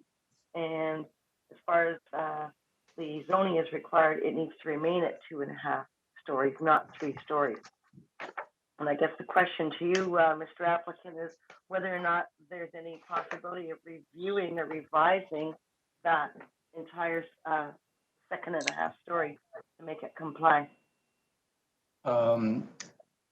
Yes, we're certainly open to trying to find an appropriate path forward. I would point out the half story really is more of a third story, and it is. I don't know how recently it was used, but it's clearly been 2 apartments on the third story. So there is like a full set of interior stairs, and 2 full sets of apartments and fire escape from the top half story. It's really by definition that it's called a half story and not a 3 story. So at the time of purchase, the building actually contained 9 units when I went through and counted them. So the building is legally recognized as a legal non-conforming 6-plex, of which the owner would be permitted to maintain 6 units as is if he doesn't do any changes on the exterior of the building. Right. I do understand the concern of staffing that a flat roof and what we've proposed is quite a different look to the building, and different than the nature of the neighborhood, understandably. And I genuinely recognize the neighbors' concerns in terms of privacy, that presently the existing windows on the 3rd story and the 2nd story, there are windows, I could show photos, which clearly look down into the backyard of number 360 and 364. Those are existing windows. Under our proposal, Mr. Cowell is correct that it would add extra windows, which clearly would Invade my privacy. Would decrease his privacy. Yes, I truly I can appreciate that. I feel a bit of an impasse. I don't have a solution as to a good way to fix that, short of growing really large trees. And the best time to plant a tree like that is 20 years ago. So I rest my case on that. There isn't anything else I can say.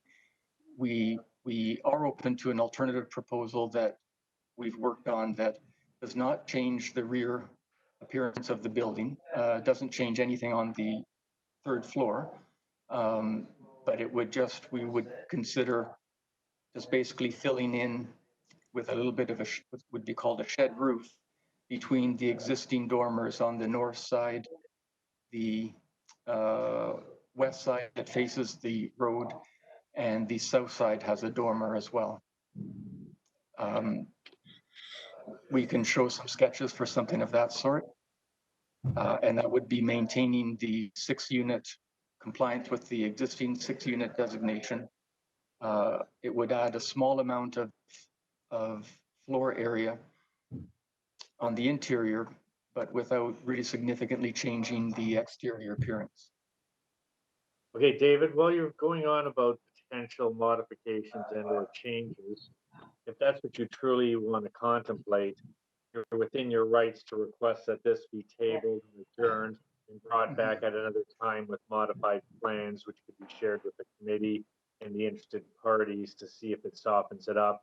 And even if it's not accepted, we can make a decision at that time for a modified plan as opposed to what's in front of us right now. Is that your inclination at this point? I think that would be prudent at this point to try and salvage the project.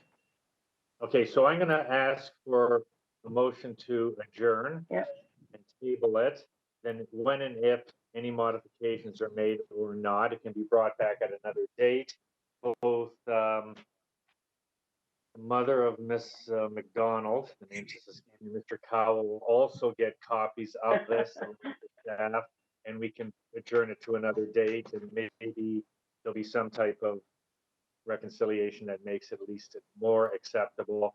And even if it's not, we can still bring the same application or the modified one for a decision at that time.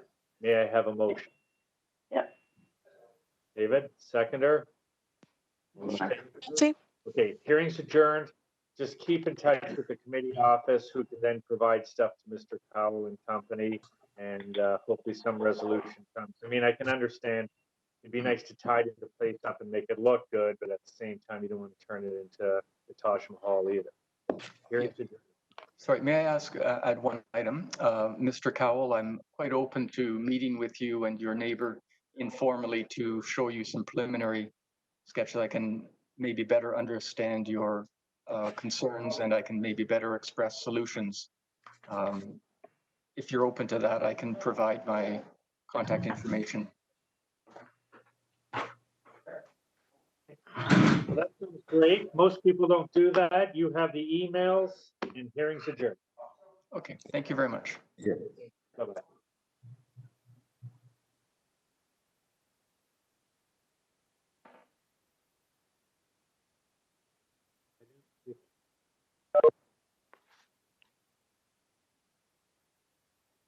Okay, we're on to Gibson, Gipson.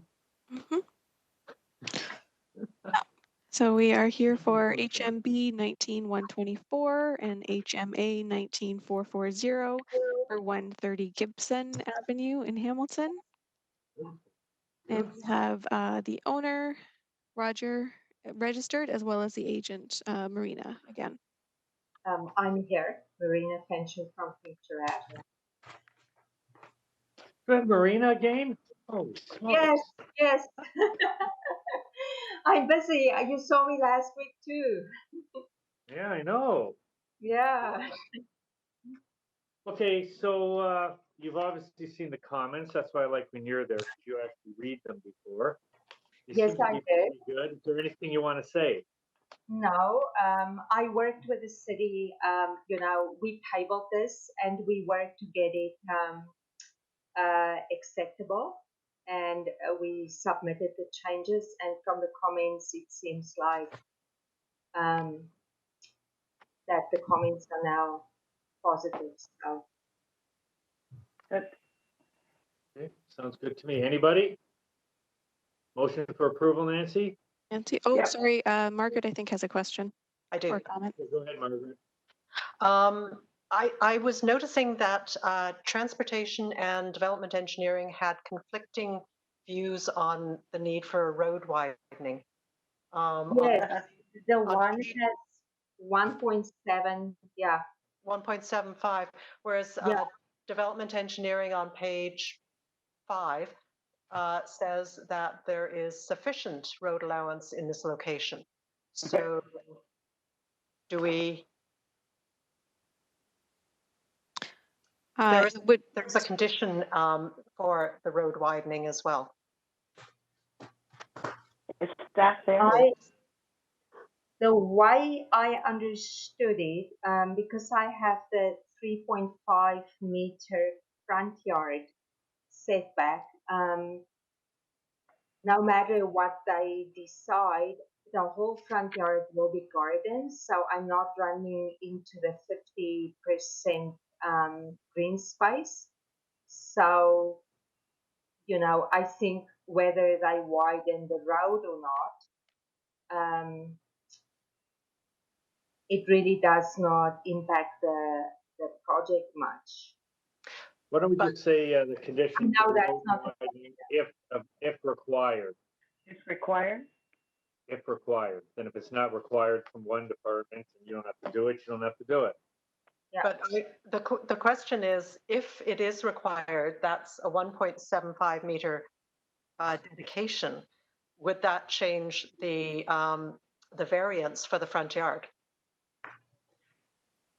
That's a good point. Should we maybe write a sentence in that says the 1.75 is being deducted from what we are asking for, so that we don't have to come back to you? So I would suggest that if there, a road widening is required, then the variance should be adjusted to take in effect the road widening and can be modified to the extent as the road widening cuts into the distance variance for the front yard. But we don't have to come back, right? Well, at the moment you do, unless we can, I don't know, have it. Like Gibson Street's not gonna get widened, I guarantee you that right off the bat. He just wants to have it in their inventory. That's really doesn't make a difference other than it's another piece on the R plan and a little bit of paperwork. But if we're fine with the way it's gonna look and the city just specifically has ownership that's not visible, then the look of the variance is gonna be the same. So I'd say either get rid of the road widening or road widening if available, or if required, and if required, the variance shall be reduced to the extent of what was given for the road. Yeah, to Margaret's point, maybe, yes, we can add that sentence that the 1.75 will then be deducted from the 3.5, which will allow us to have the 2.75, right? Yeah, Yeah, if they require it. if Does that they make sense, require it. Margaret? Yeah, that's, thank you, Margaret. But can we actually amend the variance to be sort of either or? Through you, Mr. Chair. So the variance would need to be specific. The condition Yeah. or the severance would be able to be removed or stated if required. But Yeah. I would need a little bit more information if we were going to be, we can't really kind of change a variance. We either have to do or do not. Motion, I'd just say no condition for road widening. Just give the variance as it's set. I don't feel comfortable with that, just removing it willy-nilly, because Yeah, but then you can't do something in the event that a road widening might be required. And by basically giving up your land to the city gratuitously, you then can't get your variance because you can't isolate how much it is. That seems a little too. I agree with Mark, especially on Gibson Street. Road widening is really kind of a moot point. Absolutely. Gibson Street is not going to gain width. No. Okay, so, sorry, is someone making a motion to remove it or? So the motion I had out there was just to approve it, but now I get to amend it to without the requirement for road widening. Okay. Okay, seconded Charters, all in favor? David? Bob? Anyone else? What do you see, Jamila? I can't see everybody. Yeah, so I see Nancy, Mel, Thomas, Vern, David, and Bob, and then I just see is Margaret opposed? I'm not opposed to the application. I'm just. Yeah, I don't understand, but you don't want vote? Those who can't do it. Yeah. You're abstaining from voting? No, I'm. No, I am opposed to removing the requirement for a road widening. I'm okay with the road widening if required. Yeah. Okay. So as the motion. We have a motion, all in favor except for Margaret would eliminate the road widening. Yeah. Okay.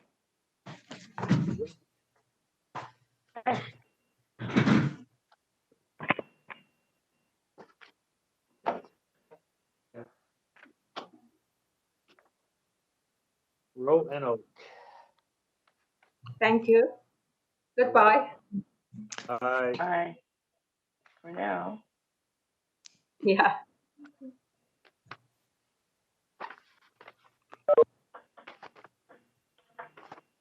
Now we're getting to West Hamilton, usually the den of iniquity. All right, and through you, Mr. Chair, if we're ready. Okay, ready? Okay. So we have HMA 2079 for 9 Roanoke Road in Hamilton, and we have the owner, Jeff Orton, available. Jeff, are you there? I'm here. Can you see me? Oh, there I am. You can now. Yeah, wow. Technology. Good to see you. Ace Cowboy Bobby Orton. Yeah. Not quite, but No, I maybe think Randy? you were on committee last time I was before you, years ago. Yeah, I've been on it 30 years, so there's definitely a chance of that. Okay, anyways, the comments seem good. Is there any concern from the committee? Move it. Move it. Okay, David and Nancy, all in favor? Opposed? You're approved. Okay, that was easy. Thank you. Yep, hearing adjourned. See ya. Okay, See you thank another you. 20. Bye.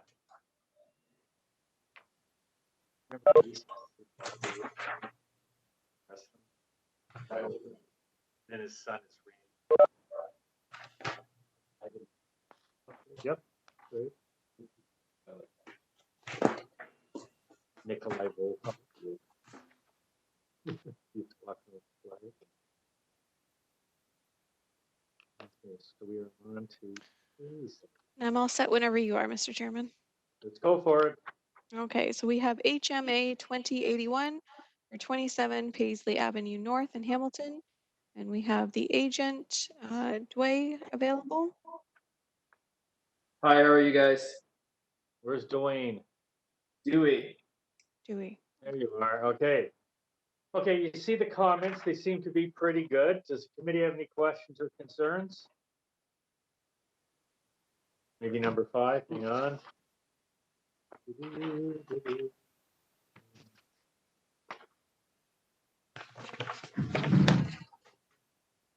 Okay, sorry. Everything's fine except for the opposed to the parking space variance. Do you have anything you want to say about that one?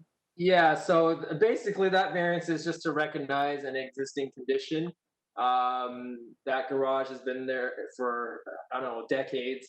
And the parking arrangement is such that on the private portion, we only have available 2.5 meters by 4.5 meters. It's been like that forever.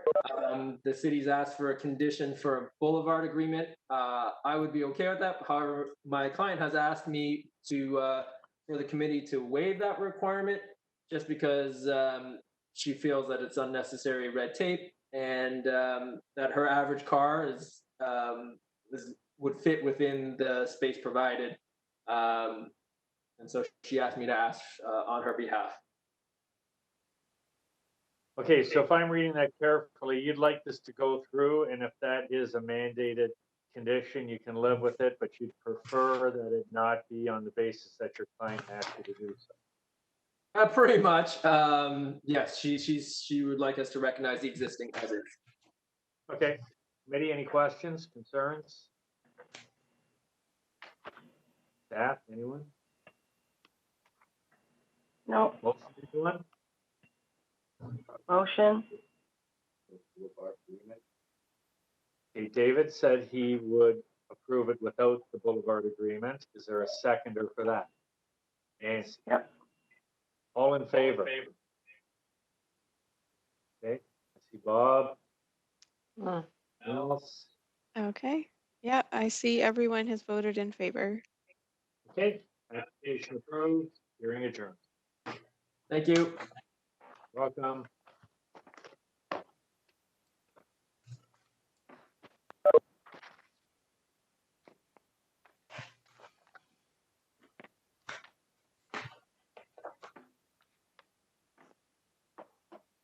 Little Caesar started the year I was.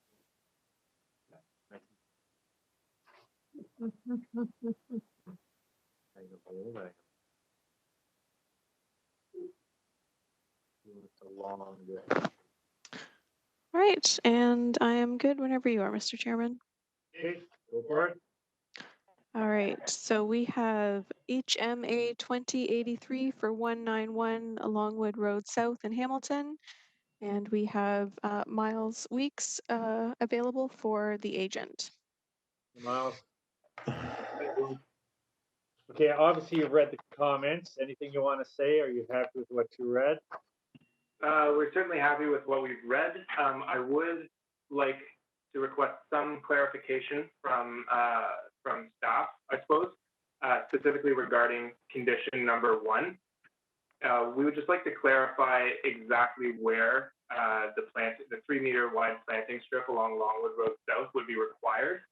Our understanding is that it would simply be a planting strip to the south of the proposed bicycle parking at that 1.8 meter walkway there. I can share my screen to show if that's helpful, or I'm sure staff know where I'm referring to. Yeah, there's some clarification. Through the chair, it's correct. The location south of the pedestrian walkway is what I was referring to. It just appears that there is room to provide the planting strip. It's just not labeled. So. Yep, that's our understanding as well. So that's fine with us. Okay, move it. Everything else is fine. I'll look for a motion. David, to approve. Seconder, Mel. All in favor? Opposed? None. Application approved. Hearing adjourned. Thanks, everyone. Yep, bye.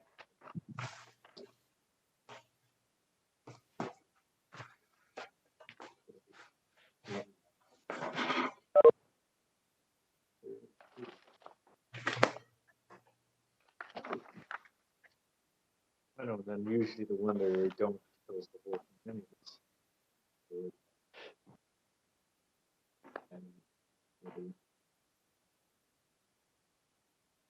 So we're talking about. All right, and I'm all good whenever you are, Mr. Chairman. Okay, we're on Franklin. Yeah, we are for HMA 2086 for 42 Franklin Avenue in Hamilton. We have the agent, Kevin Webster, registered, as well as the owner and Councillor Wilson. We also have an interested party, Donna Corwin. Okay, I'd like to speak to the applicant first. I noticed that the staff report is generally favorable. The only thing that it does not support is the variance from 9.1 to 9 meters. So it's 0.1 of a meter. Kind of seems minor, but maybe there's some rationale for it. Perhaps the counselor would like to say what her view is on this. You there? Hello? Sorry. Were you speaking to me or were you speaking to the agent? Sorry. I was speaking to the counselor. Actually. Oh, sorry. I don't actually see the counselor on. I was actually just looking for her, but I don't see her on at the moment. Everything seems good except for 0.1. That's my idea of a minor variance, but maybe there's something I don't know. Kevin? Yes. What do you have to say? It is when you convert the metric or the imperial measurements to the metric, it's actually 9.01. I have no objection to changing the drawings to reduce it by 4 inches to get under the 9 meters. I have no objection to that. If you do that, then everything seems to be okay. That's fine. Yeah. Now there's an interested party, Donna there. Did she want to speak? Yes, thank you. Yeah, what's your address, Donna? 38 Franklin Avenue in Hamilton. That would be right next door. Correct. Do you have a concern? Yes, I do. I sent my concern by email yesterday with a photograph attached. I don't know if the committee's had a chance to read it or to see the photograph, or if you'd like me to describe what I sent. Actually, if you could just articulate what your concern is, might be the best, because some people have access to this info and some don't all the time. So. Okay, so just to start, I'm totally in support of the application the neighbors have made for a second story addition. My concern is item, I believe, 5.0, which is the shed, which leans against the west wall of my property. In the photograph I sent and in the email, it shows clearly that the shed's been placed right up against my house, which means it's located approximately 2 feet over the property line. It is also, I believe, because it leans right against the west wall, is not compliant with fire safety or building code standards. So I'm asking that the structure be moved back at least 18 inches onto their own property line for fire safety, as well as allowing me to access the west side of my house to do maintenance. Currently, that's not possible. Okay, applicant, you heard that. If that is indeed the case, that might be something nice to be cleaned up at this time. Your thoughts? Yes. Hi there. This is Siobhan McEwen. Hi, Donna. Absolutely. This is the first time we're hearing of this, so we certainly will talk offline about this and we'll get that corrected. Okay, that's fantastic. Okay, any thank you questions very from the much. committee?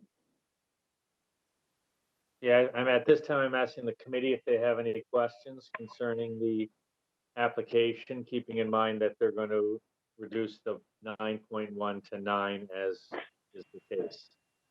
I have a question. Go ahead. Does that then mean that we can get rid of variance number 5? Yes. Excuse me, sorry, I'm not understanding that. This is Donna Corwin. I believe it would be variance 4 that would be able to be withdrawn.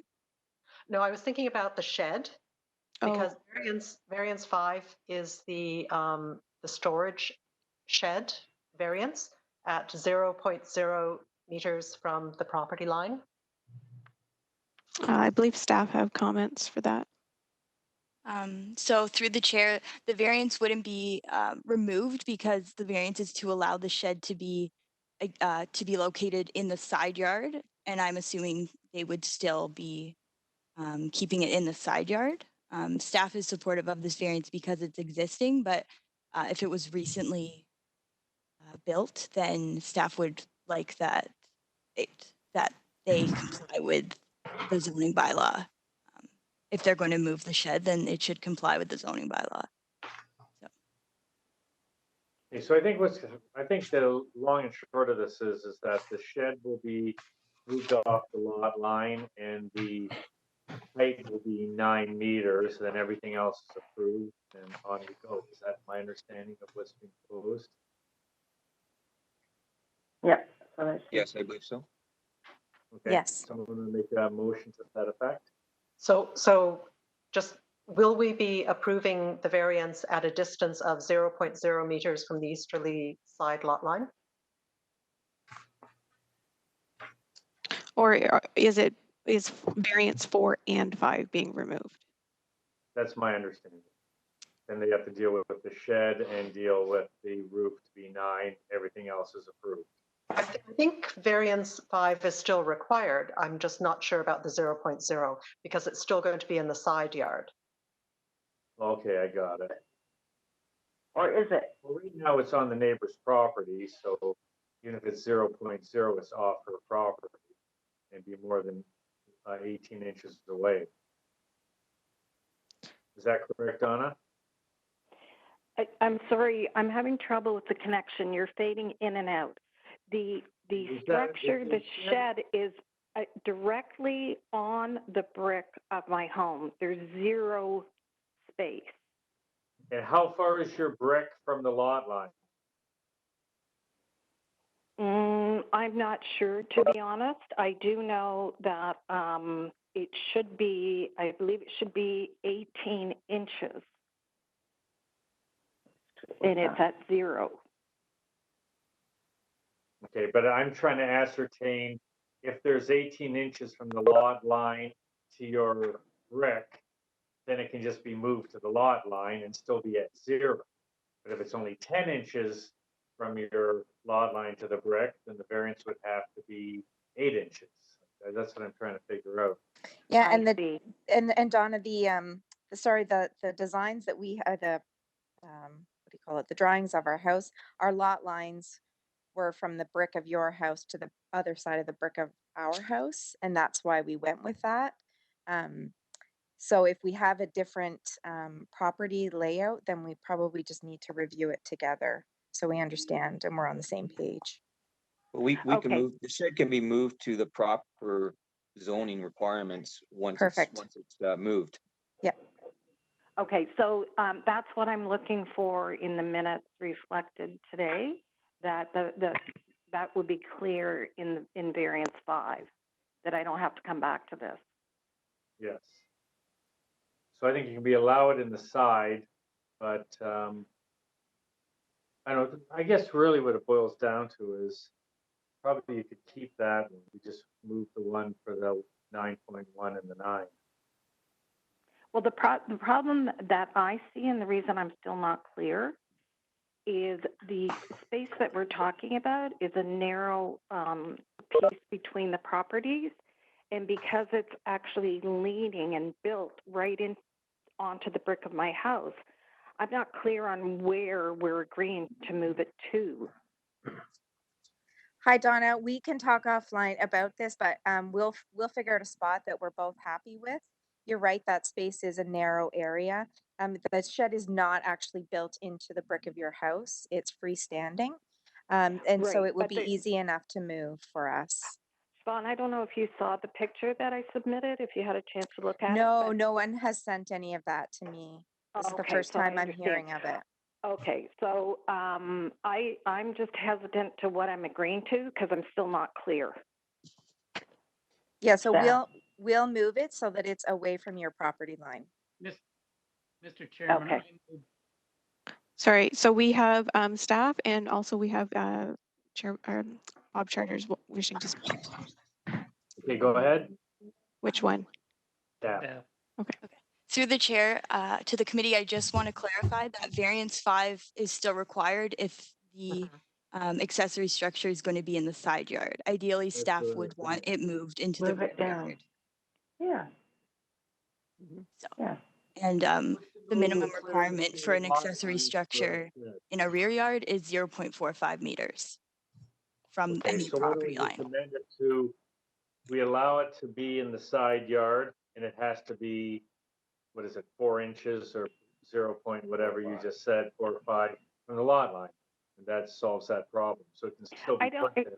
excuse me, this is Donna. I don't think it does solve the problem because I don't know that moving it 4 inches, right now I can't access my bathroom window or the eaves trough to have them cleaned. Lot line, not from your brick. Yeah, it will be moved. It will be moved likely. As Donna has mentioned, it is a narrow space.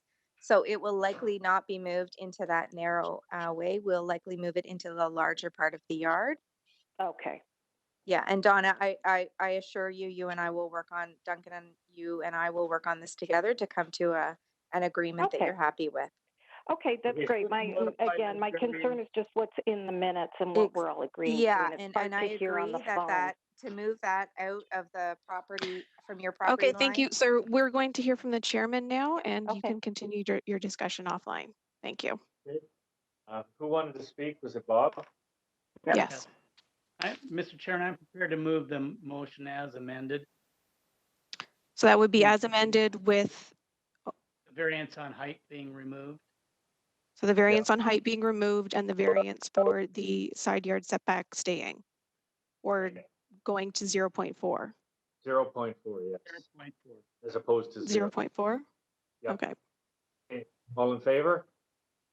So it, Opposed? okay. Carried. This will be sent both to the applicant and the neighbor, the Donna, setting this all out, and this hearing is adjourned. Thank you very much. Thank you. Thank you. All right.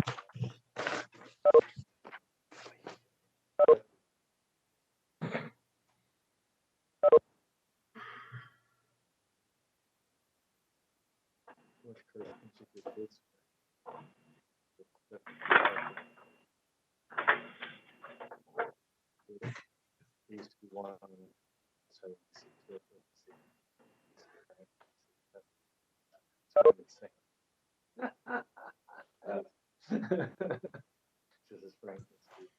All right, so I am all set to go whenever you are, Mr. Chairman. Okay, Ferguson. All right, so we are hearing HMA 2073 for 82 Ferguson Avenue, and we have the agent, Kyle Reinders, and as well as Ken Vanderboom on behalf of the owner. Beautiful. Okay, guys, who's speaking on behalf of this? The applicant, the agent? I'm Kyle Reinders. I'm the agent for the project. This was a minor variance that was approved, I think, over a year ago, but there was some issues that it was approved under a D4 zoning, and it's changed to D5 zoning. It was backdated back to May 2018. So we need to, we're just asked to reapply for the same variances. Okay, everything seems good. Everyone okay with this? Move it. Oh, you look okay there. Yeah. All right. Move it. As amended? Are we doing it as amended? As amended, of course. Okay. Okay. Sorry, so that was Nancy and who seconded? Mel. Second that. Mel seconded? Yep. Vern seconded. Okay. No one opposed. Application approved. Hearing adjourned. Thank you. You're welcome. On the last page.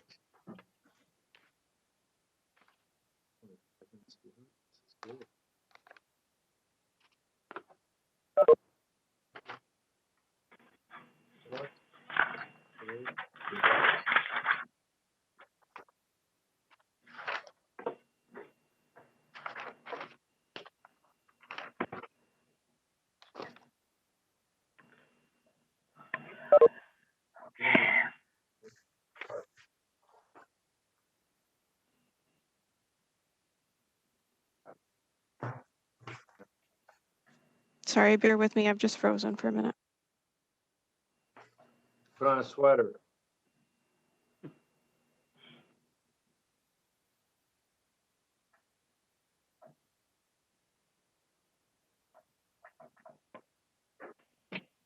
All right, I am all set.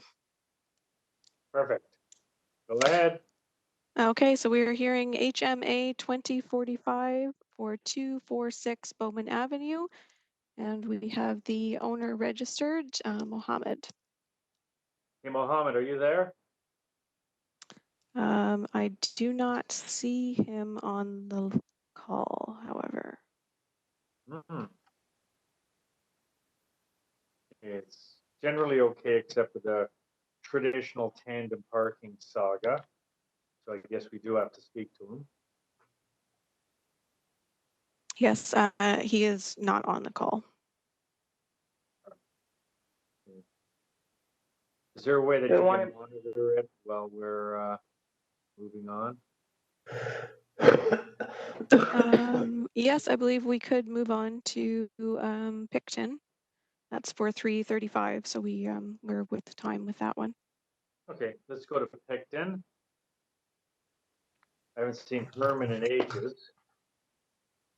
Okay, so we are hearing HMB 2007 and HMA 2024 for 72 and 70 Picton Street West in Hamilton. And we have the agent registered, Herman Turkstra, as well as the owner and an interested party as well. Herman, Mark Dudzik, can you hear me? Clear as a bell. Can you hear me? Sure. All right. It's good to see you on behalf of an application for a little change. Well, this is my life partner, so it's important to me. Did you ever think we'd see the day we'd be doing this on TV? I remember when photocopy machines and fax machines came in. Yeah. Now we're on the TV. What's going on here, buddy? Right. It's just, there are some advantages, but some serious disadvantages. It's still great to look people in the eye in the flesh. Okay. Right.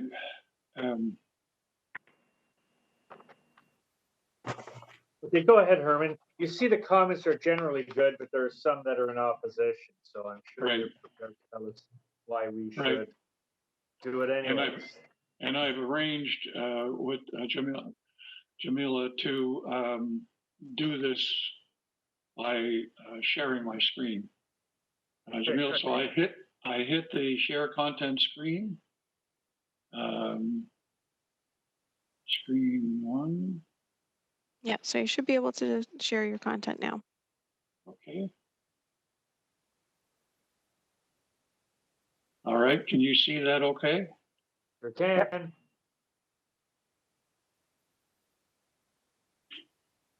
Very nice. Show off. Well, you know, what can I say? I know your time is limited. Yeah, no, this is beautiful. Yeah, this is good. Owners agree with the bulk of the staff comments, but ask the committee not to approve the following staff suggestions. The deck sits on the ground and should not require a demolition permit. The backyard, sequence through the application as a context. It follows exactly decision of the OMB on similar applications. It has many of the features, other several severances in the immediate area, and it is consistent with the essential character of the neighborhood. It meets provincial policy for intensification. It supports the secondary plan by contributing to block, we're stuck, stability.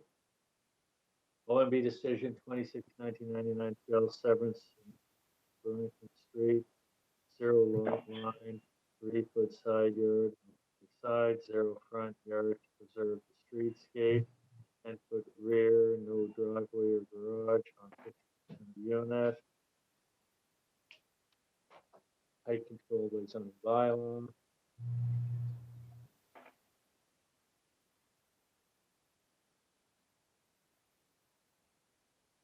Got it.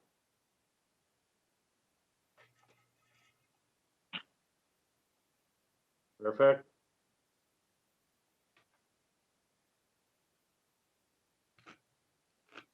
Driveway.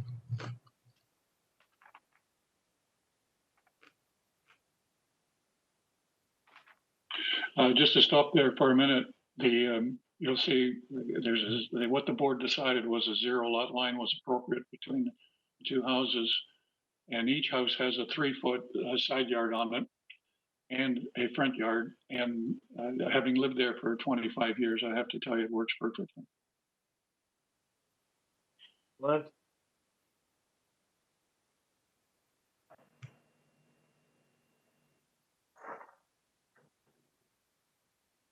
Perfect. So it's turned out to be 9 feet by the OMB instead of 10. And the rationale was set out by the board at the time that the decision was released. This was a 3-day hearing with planners and lawyers.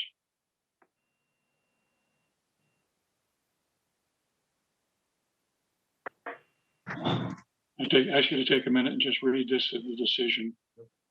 We asked for 5 feet, and the chairman of the board said no.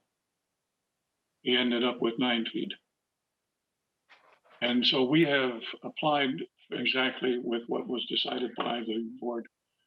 There was a reference by the staff to the house next door.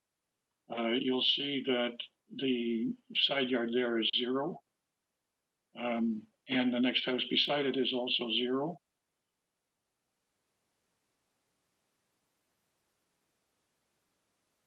Yep. Okay, and if you look at the survey that's attached to the application, you'll see that if the staff report was approved, that would put 6 feet between the two houses. And this day of intensification, not one of your severances has come close to anything like that.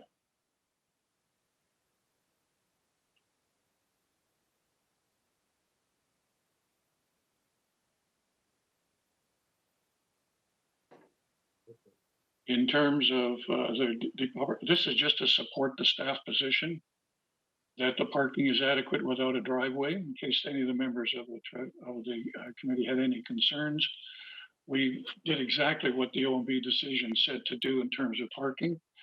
And while I'm here, you might just like to stop. You'll notice that when you put the parking on the front lawn, you lose the parking on the street. So it's the same net effect, except you get green space instead of concrete, which is part of our whole strategy in the north end of enforcing our 30-mile limit when we don't have the police to do it.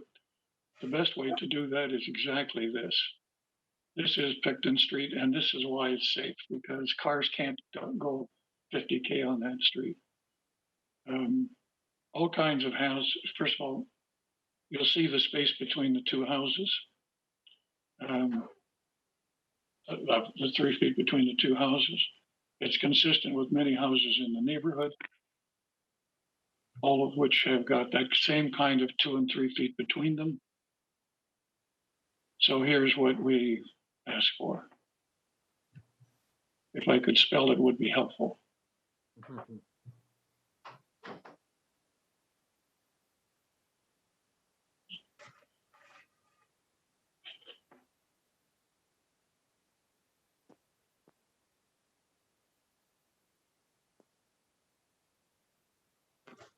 I can't speed this up, I'm sorry.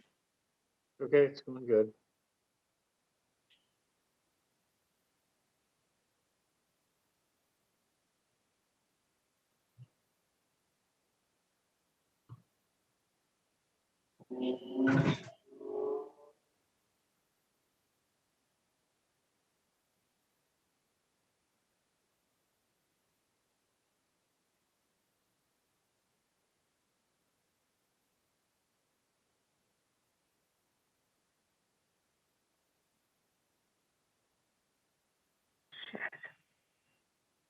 I just want to stop here for a minute. You'll see the tree. That tree is not going to be touched or harmed. Adrian owns the house on the left, and it's a retirement home for her in one day. And that tree is very important. It's not going anywhere. It's not going to be harmed. But the rest of the lot is a simple little lot. It doesn't need a landscape architect to come in and make some drawings about a flat piece of land. It's no different than any other lot in the city of Hamilton, except for the tree. You have my assurance that that tree is staying because it's very important for us. Thank you. Okay, committee have any questions? Well done, Herman. Anybody?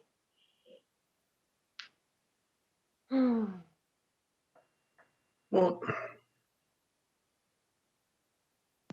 Sorry, we have Thomas requesting to speak. I may have missed something, but if you have a 0 lot line clearance, side yard clearance, how does that affect the ability to maintain the building? You have an easement with the house next. We own both houses, and you simply put a maintenance easement over the 3 feet in between the two houses. There will be a maintenance easement between the two, so that the owner of 70 has the right to come onto that walkway between the two houses. So we have 3 feet to maintain both houses. Okay. Shouldn't that go on record with our approval? I have no problem with that. I thought it was in there. No. Oh, no, because the staff turned down the idea of the 0 lot line. Those two staff recommendations make a huge difference in the design and the livability of the home. It's just like they do an amazing amount of harm, quite frankly. So I'm quite happy to have a condition that there be a maintenance agreement or an easement over the 3 feet. That's quite appropriate. Thank you. Okay, Bob? Are there any other people commenting on this? Like any neighbors? So we did have someone registered, but I don't see them. We also had a couple of comments that were submitted late yesterday, so they were submitted after the time period that would give enough time for them to be submitted to the committee members. So I do have them if you want them, but typically we would say that those were submitted late. Well, from my perspective, the North End has improved dramatically with people like Herman and Jim Simba, et cetera, dealing with properties in there over the decades. So I'm sure he's going to do what's good for the neighborhood, as he does for pretty much everything in that neighborhood. So I personally like it. I'm sure it's going to be done beautifully and professionally. And up to the committee. Just want to make a comment that I'm okay with the rear yard, but I am a little concerned about the 0 meter easterly side offset. So I'd be okay with approving variance number 3, it's the rear yard, but I'm not comfortable with the 0 meter. May I address it, Mr. Chairman? Yes. That was expressed in the original hearing in 1999.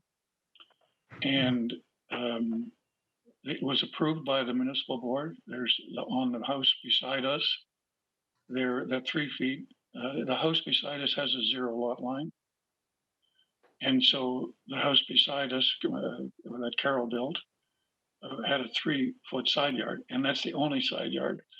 And we've lived with that since 2000, the year 2000, which I think is 19 years, with absolutely no problem. The neighbors just work together. If there's a problem on the house at 496, the ladder is just brought over into the sidewalk, and seriously, it works. And there are many places in this block where that is done.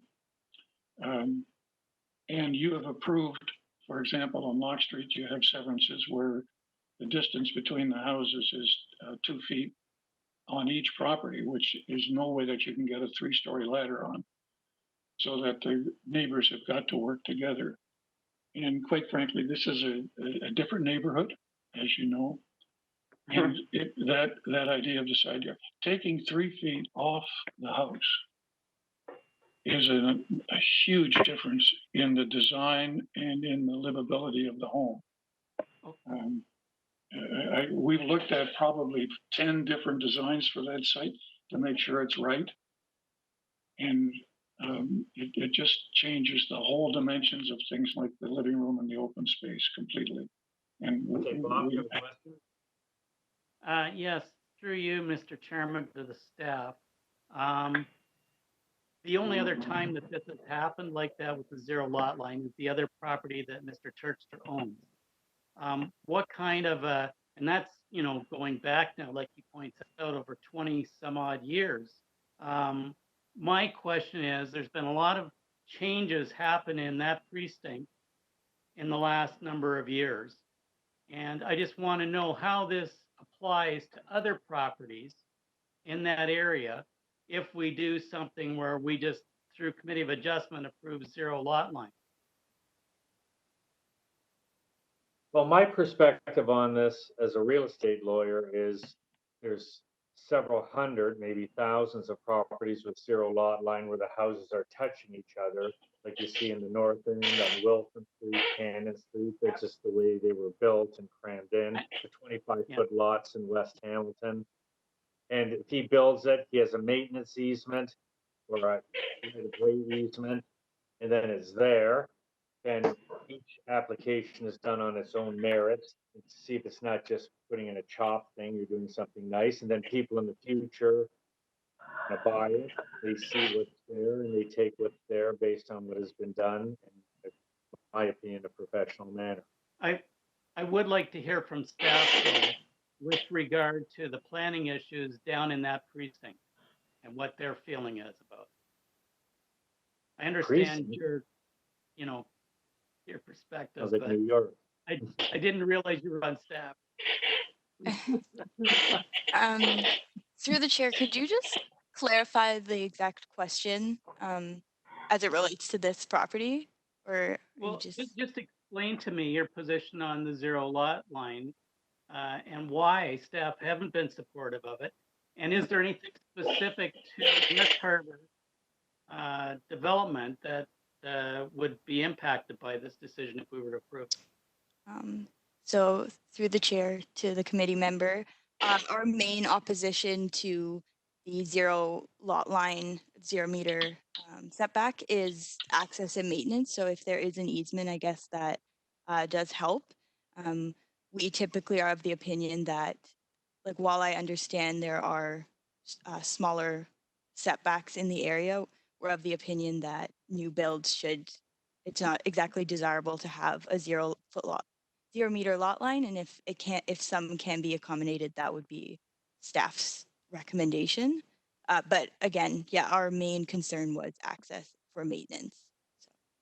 And if I can chime in again, I remember in the mid to late 80s when there was the big boom, all of these crystal homes up on the East Mountain, that they all had zero lot lines with maintenance easements, and even had link homes. Like that would be done, and all those houses up there by Brebeuf School have the small between the houses with a maintenance easement, similar to what Herman's suggesting here. So it's not like that out of the ordinary, even in like the last 20, 30 years. Like obviously the houses here go back to the 1800s. So I personally like it, but that's just me. And if it's conditional on a maintenance easement, why not? We have Nancy. Listening to all sides here, I guess, understanding that it is a little bit unique, but I mean, there is some history here from a previous OMB hearing or two, from what I understand from Mr. Turkster. So I would be prepared to move it with the maintenance agreement or the easement between the two properties, and I'll go with that. Okay, is there a seconder for that? We have Vern. Vern? Okay. All in favor? Nancy? So can't. I have Nancy, Vern, and Mel in favor. Okay. And who's opposed? And then I have Tom, Bob, and Margaret opposed, and David is not. David stepped out, so it's a 3 tie, so I split decision in favor of approval. Yay. Okay, application approved as amended, hearing adjourned.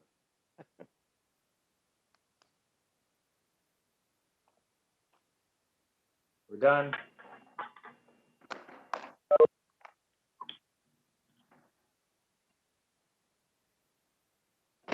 Anyone know Mohammed, Jamila? Pardon me? Is Mohammed showing up? No, I still haven't seen him. I have the next one is all set though. Okay, so we'll do that, and if Mo doesn't show up after this one, we'll just defer it. Okay. We'll vote. Okay, so we have HMA 2113 for 1375 King Street East in Hamilton, and we have the owner, Sherry, on the line. Okay, Sherry, are you there? I am. Can you hear me? Yep, I can hear you. Okay, so you may or may not have seen the comments, but they appear to be favorable. Well, that's good. I did not see any comments. This has been a little bit of a roller coaster for us. So you want to just approve it like you did the last one? That's great. Well, you know what? Patios used to be a big problem at this committee, but I think with the COVID situation, we're going to see patios like crazy. I think it's great. I think it's great. Other than on the streets, I'm in Toronto and you can't drive down Yonge Street because all the patios are taking up all the lanes. Okay, any questions or comments from the committee? Move it. Move it. I love you guys. You guys have to come out for the food. Has anybody ever been to Cafe Bathical? I don't have a mask yet, so I can't go. I'll give you a mask. Come on, you haven't been? It's a great No, restaurant. I just stay in my office. I'm here all the time. Okay. Okay, is so there a seconder? Anybody? Seconder? Margaret. Several of us that. Sorry, I was muted. I saw Nancy first. Okay, all in favor? Opposed? Okay, application approved, hearing adjourned. I love you guys. I have a quick question. When does this Sure. take effect? In other words, right now we have an application in process to extend our existing liquor license, and that's when this all happened. When the liquor board came to do, check things out, they said, oh, no, there's a problem. So if you're giving me approval, when will the liquor board now know that they can continue with the process of until the. After the appeal period. Which is when? Mila? So there's a 20-day appeal period. So the decision will be mailed out next week, and then there's a 20-day appeal period, which is 20 days from today. And then once you get that, it'll be a final and binding and a certified decision. Then you will have to take it to the liquor board or the building department, depending on That's fine. how you got told that you needed a minor variance. Amazing. Thank you so much. I really appreciate it. Okay. Thanks, guys. Have a good one. Bye. Okay, last chance for Mohammed at 246 Bowman. If he's not there, I suggest we table it unless someone feels it's good to approve. You don't like to turn something down if someone's not there, but approving is a different story. But it has a. There's an issue with the objection hand to- yeah. approval. Yeah. Yeah, so I Okay, so still don't motion- see him on the line here. So we'll motion to defer. Okay, so Nancy. Everyone okay with that? I'll second. Okay, in favor? Adjourned. Done, gang. Good job. Okay. See you next week. Wonderful, yes. Okay. Cheers. Thank you. Okay. Bye, guys. All right, See ya. goodbye, everybody. Thank you.